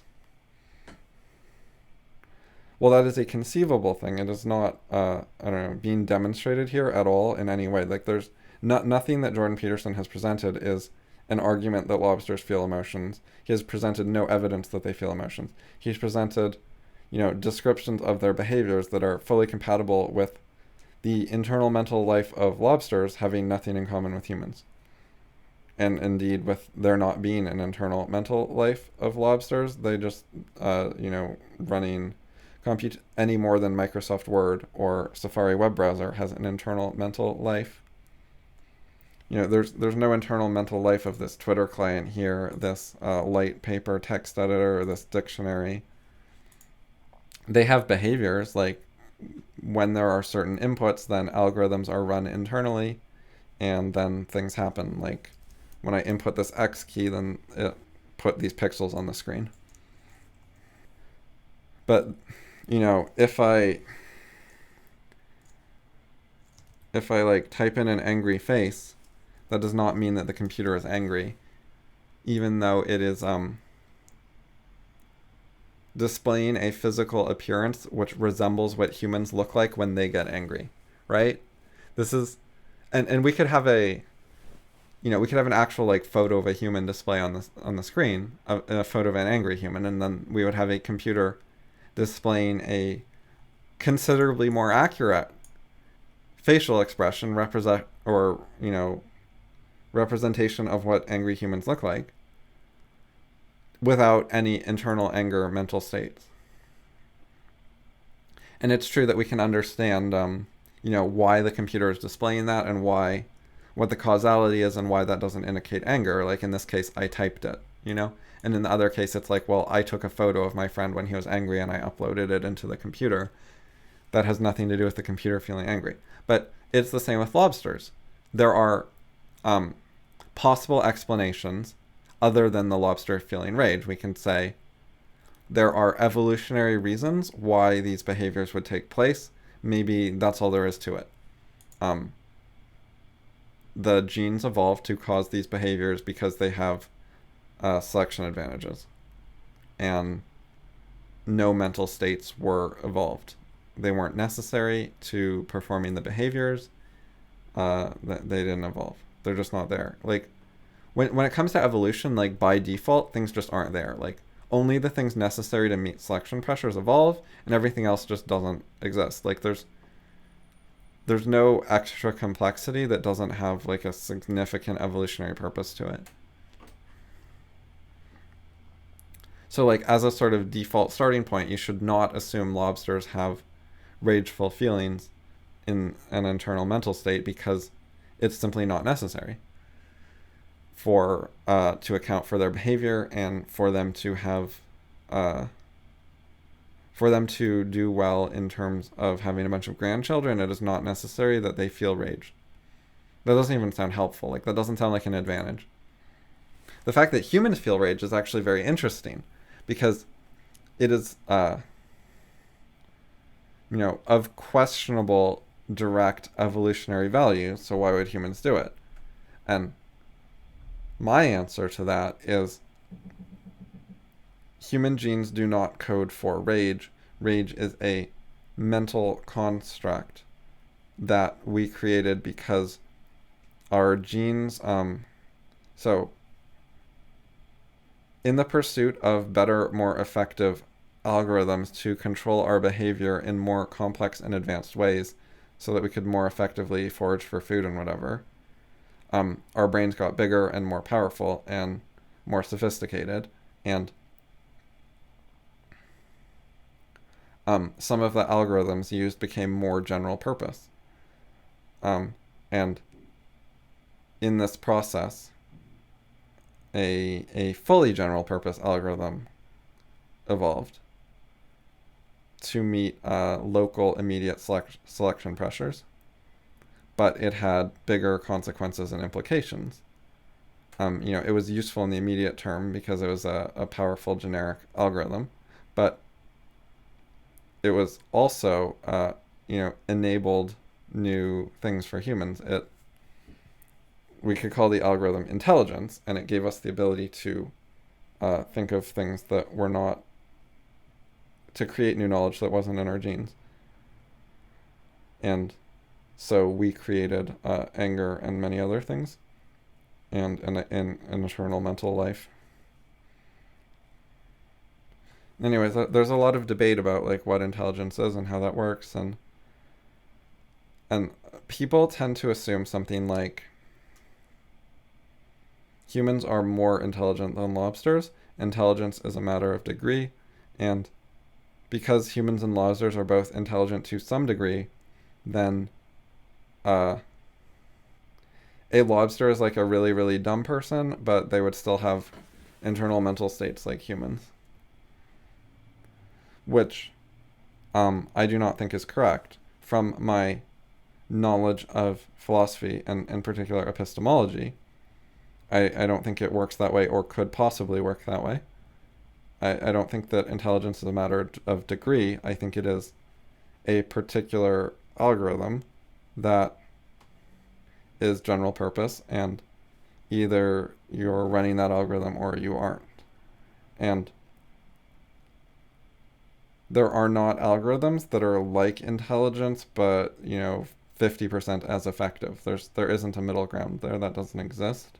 There's a jump to universality where you go from algorithms with very limited feature sets to an algorithm with the full feature set of anything that can be learned by any intelligence algorithm. And if you want like technical details on this,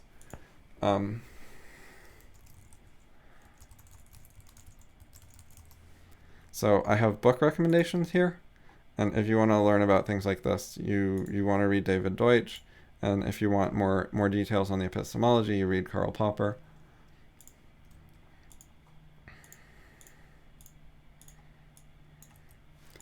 And if you want more than that, or if you don't like reading books, we have a discussion group where you can ask questions. I have blog posts you can read. And I'm open to debate about these things, and I have been open to public debate about these things for 15 years or so, and I am, shall we say, a bit disappointed by the lack of serious interest in careful, precise debate of these matters by intellectuals who disagree with me. There are a lack of serious scholars who have ever written things that address my arguments, which are not just mine, but are e.g. in David Deutsch's published book by a major publisher. So yes, my general feeling is that I have won the debate with anyone willing to debate, which is not that many people, and there's a lack of interest in truth-seeking in the world in general, and that's really sad. But anyways, if you would like to learn more, there's reading material where you can learn more about the details behind these ideas, because there's a great amount of detail to it, technical, precise stuff. It's not just, a bunch of wild guesses and things that sound right in vague English explanations. Okay, so the supposedly enraged lobsters perform some behavior, which Jordan Peterson calls vicious, which is a sort of human interpretation of it. Which is perfectly fair in some senses, but it's a bit of like loose speaking, and it leaves some room for confusion where someone might think that, lobsters understand what viciousness is and choose to do it on purpose at certain times, like humans, which I don't think is true. I don't think that lobsters have the capacity to understand what viciousness is. Even a lot of people who think lobsters have some degree of intelligence and emotions would still agree with me that they don't understand viciousness in the same way, because it's beyond their limited capacity. So even if I'm wrong, this is still a bit sloppy, and with claws extended to grapple, the lobsters try to flip the other lobster on their back. When a lobster is flipped, then normally it retreats or gives up or concedes the territory. So I wonder if this is this a joke, or is this supposed to be true? I don't like the mixing of jokes and serious statements. Is this an actual scientific claim about lobster communication, and where maybe lobsters spit out chemicals that mean that lobster over there is bad in some way, unsuitable to mate with? My guess is that this is just a joke, but it's just stated as a factual statement.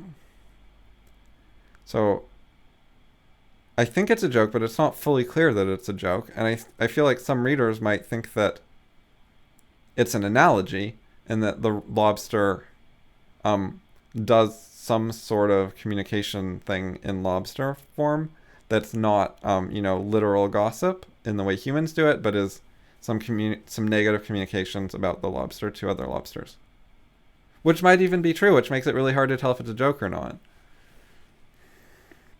which is bad. I should know the difference between the jokes. Okay, so if neither lobster gets flipped over or one keeps fighting after being flipped, then there's another level of lobster conflict. Something not to be engaged in without forethoughts. This just says lobsters think. But it does it in a careless, offhand way. It does not say, I claim lobsters can think, here's my evidence. It just takes it for granted without what I would call adequate respect for the scholarly literature, this scholarly literature, which if you have read this scholarly literature, it gives you some indication that maybe lobsters don't think quite how people think they do, if at all, because maybe they're doing things in computer fashion, and that is a hypothesis worthy of serious consideration. And it's not as if Jordan Peterson has said, I don't think lobsters act in computer fashion. I think they think. Here is my citation. He didn't even give it one paragraph to punt the issue to a reference. He's just dealing with it in passing, which I do not think is a good way to approach it.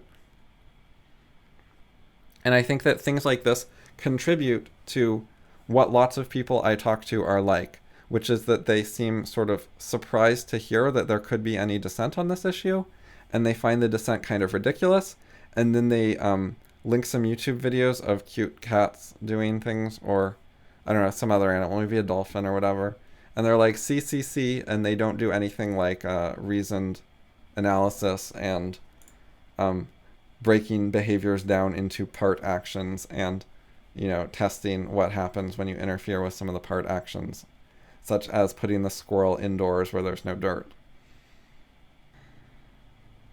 Jordan Peterson, as a serious scholar, an intellectual, a smart person, a person who wrote a book with 220 sites, who presents as knowing what he's talking about and summarizing it for people who spend less time on research, should not be glossing over controversy like this. Like, is he unaware of it?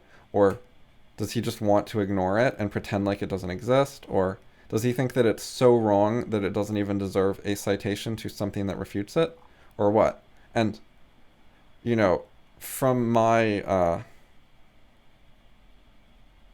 looking at the literature, surveying some things, I have not found any refutation of lobsters act in a computer-like fashion. I haven't specifically read about lobsters, but I've looked at it for animals in general and at some of the things that are supposed to be like the more intelligent animals. And so, to my knowledge, there is no refutation of my position in the literature at all, and yet he's acting like it's just wrong, and so wrong that it's not even worth being precise about or being like careful about.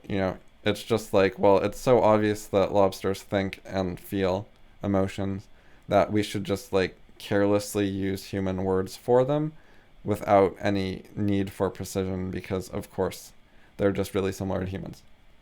And I don't think that, even if I'm wrong about some of the details, I don't think that that is the correct attitude or perspective or anything.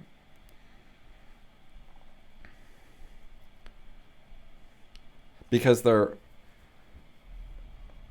even if I'm wrong about the details, there are substantial differences between human and lobster. Like, everyone knows that. That's uncontroversial that there are major differences. So some level of caution is in order about what is the same about humans and lobsters and what isn't. Because it's definitely not everything, so you need to be paying some attention to what the differences are and aren't to get them right.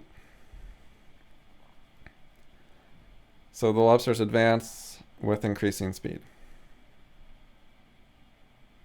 So this comma is an error. It shouldn't be there. The comma makes this a non-restrictive clause, but it should be a restrictive clause. So it should just be saying the animals advance on each other with increasing speed. But what this means by making it non-restrictive is the animals advance on each other and also they have increasing speed. Like, basically this comma adds the implied words and also they have instead of this with.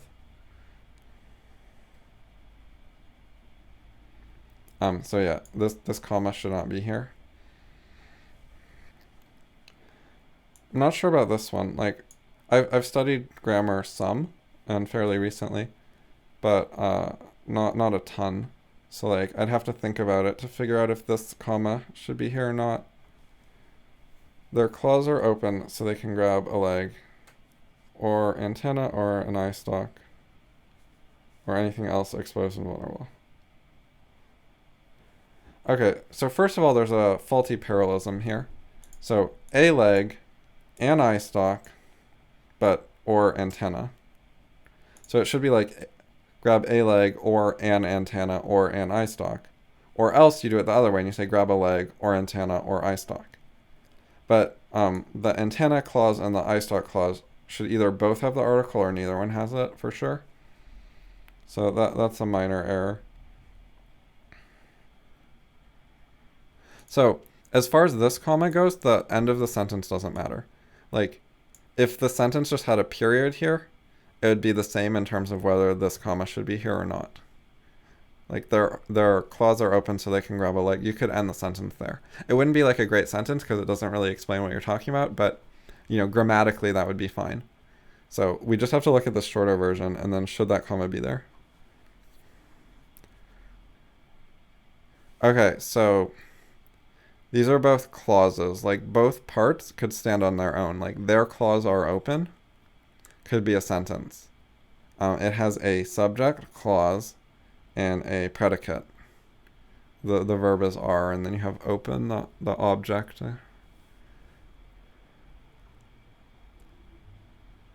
Or, I'm not sure if it's called an object when it's are, or if it's just a predicate, but it doesn't really matter. Anyway, so yeah, like, claws are open is like a complete thought, and they can grab is also a complete thought. Like, so because we're connecting two clauses that both are like standalone sentences with a conjunction so, I believe you do need the comma. So I think that comma is correct.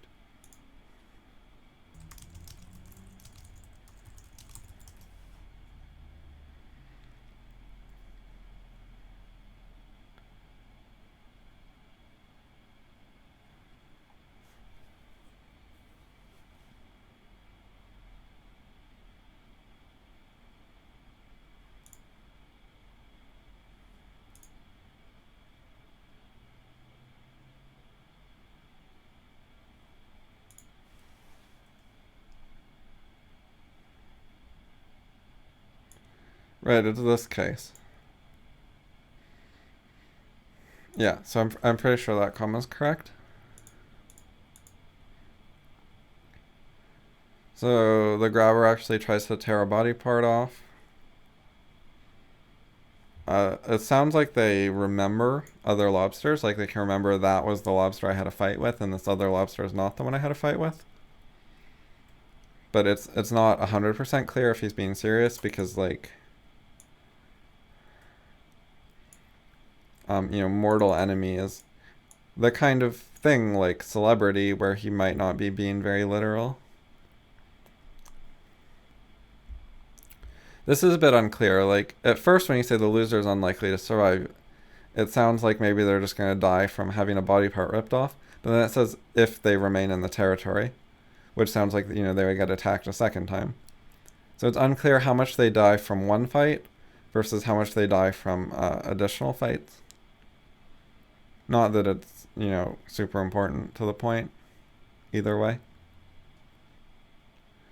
After getting a body part torn off, the lobster's algorithm has a failsafe that says no more fighting. Bad, bad, no. You can see the evolutionary advantage to that. Now, Jordan Peterson says a vanquished lobster loses confidence sometimes for days. Right, whereas that is putting it in very human terms, like confidence, which are unnecessary. It is, the algorithm for whether to fight or not reads a bit of memory which has stored whether there was a losing fight. And that is stored for sometimes a few days. No concept of confidence is necessary for lobsters to have in order for this behavior to be explained. Jordan Peterson is just throwing that in there without serious consideration of the issues I've been talking about. Or if he did such serious consideration, he does not consider it worthy of mention or citation for some reason, and does not think that it's an issue that requires precision and careful wording. And by the way, I don't think that he's particularly bad about this. Like, I'm not trying to make him look bad compared to other intellectuals. I have high standards, but I think, most authors are just not good enough. And I like Jordan Peterson, and I think I will learn things from reading this book. I'm just commenting as I go along on what I think. I would hope that if he saw this, instead of, feeling attacked, that he would take these comments as constructive criticism about some points he may have missed, or maybe should have addressed, or, could address in the future in a blog post. Like, I think there's issues here that are important to the world, and someone should address them. And so I hope he would take it as useful comments and how a book should be analyzed and dealt with. And I hope this is the kind of feedback that he actually would enjoy and would want. Because it's truth-seeking feedback. Like, I'm trying to disagree with some things and say what I think the truth is and say why. If a dominant lobster is badly defeated, his brain basically dissolves. I don't know what basically dissolves mean. Then it grows a new subordinate's brain. Oh.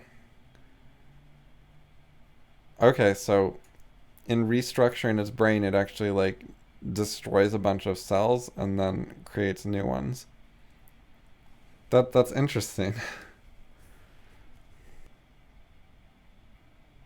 That also goes to show in a way that they're not very human-like. Like that's pretty different than from how humans work, because you can't just dissolve a human brain and grow a new one, because like the person would be gone. You'd lose their personality and their personal opinions and so on. Um, how come you can regrow a lobster brain?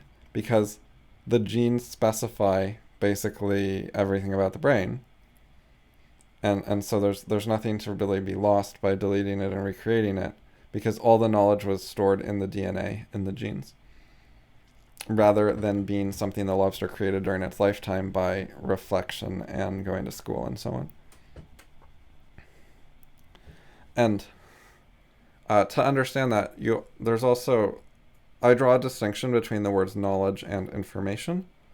So like, if you store random letters on a disk, let's say these letters, this is information and I can save it on disk, and it's data. But this is not knowledge. Like, it's not a good idea. It's not explaining something that's not useful. So knowledge is information that has some purposefulness to it, some elements of design, or at least the appearance of design, some adaptation, some ability to solve particular problems. Knowledge is the thing evolution creates.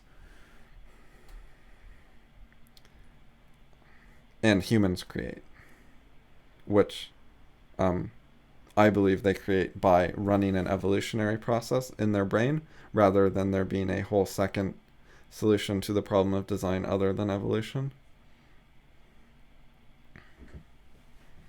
And if that interests you, read The Beginning of Infinity, which talks about the problem of design, Paley's problem, and so on. This book.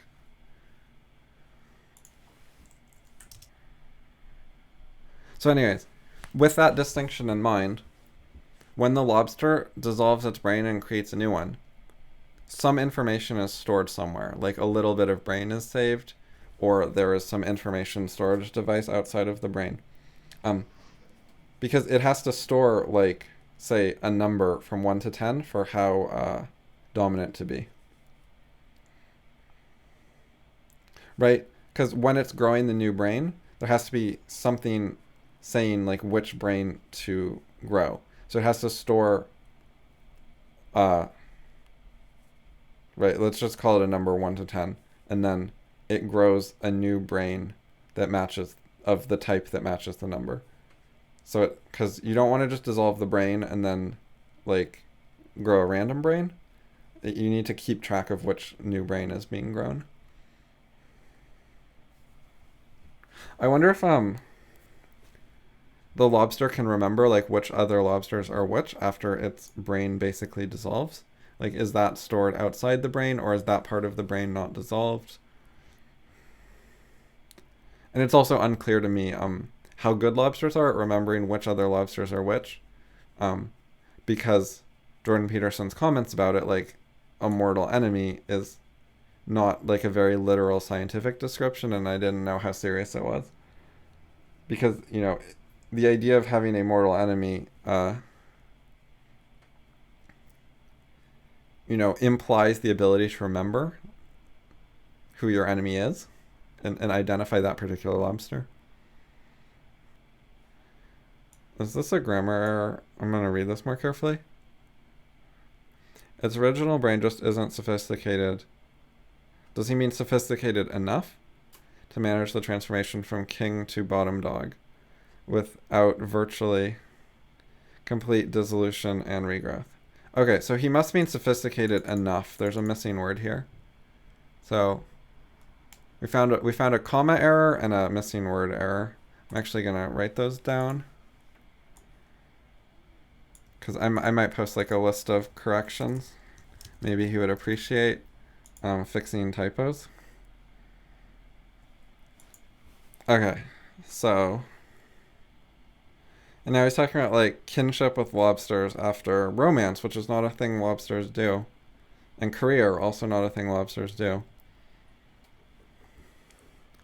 But yes, in very vague, loose terms, people go through transformations in their lives, and lobsters apparently go through brain transformations. But this is not talking about the actual similarities between humans and lobsters in a serious, detailed way. This is very loose speaking here. So about the brain, what it's saying is the brain is not good at like reorganizing itself. It doesn't have that capability. And I guess it doesn't need it because it has the dissolve and regrow option. So basically what's going on here is the genes code for several different like lobster brains with different levels of aggressiveness. And then they actually build one brain in a lobster. But if it's not working out, then they can dissolve that brain and build one of the other ones. And the genes are able to, in the DNA, store the different lobster brain schematics more compactly than actually building them.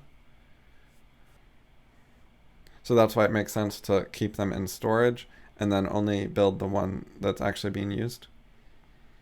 And this is further indication of how computer-like lobsters are, because it's basically saying that these algorithms are hard-coded into the brains, and it just follows the hard-coded algorithm rather than thinking about things. If it had like flexibility to think about things, then that would sort of indicate less need to dissolve the brain and make a new one. It's the lack of flexibility, it just being set, this is what it does, in the same way that, the squirrel behavior. It's just, move the digging muscles and then put the nut there and then press it with your mouth and so on.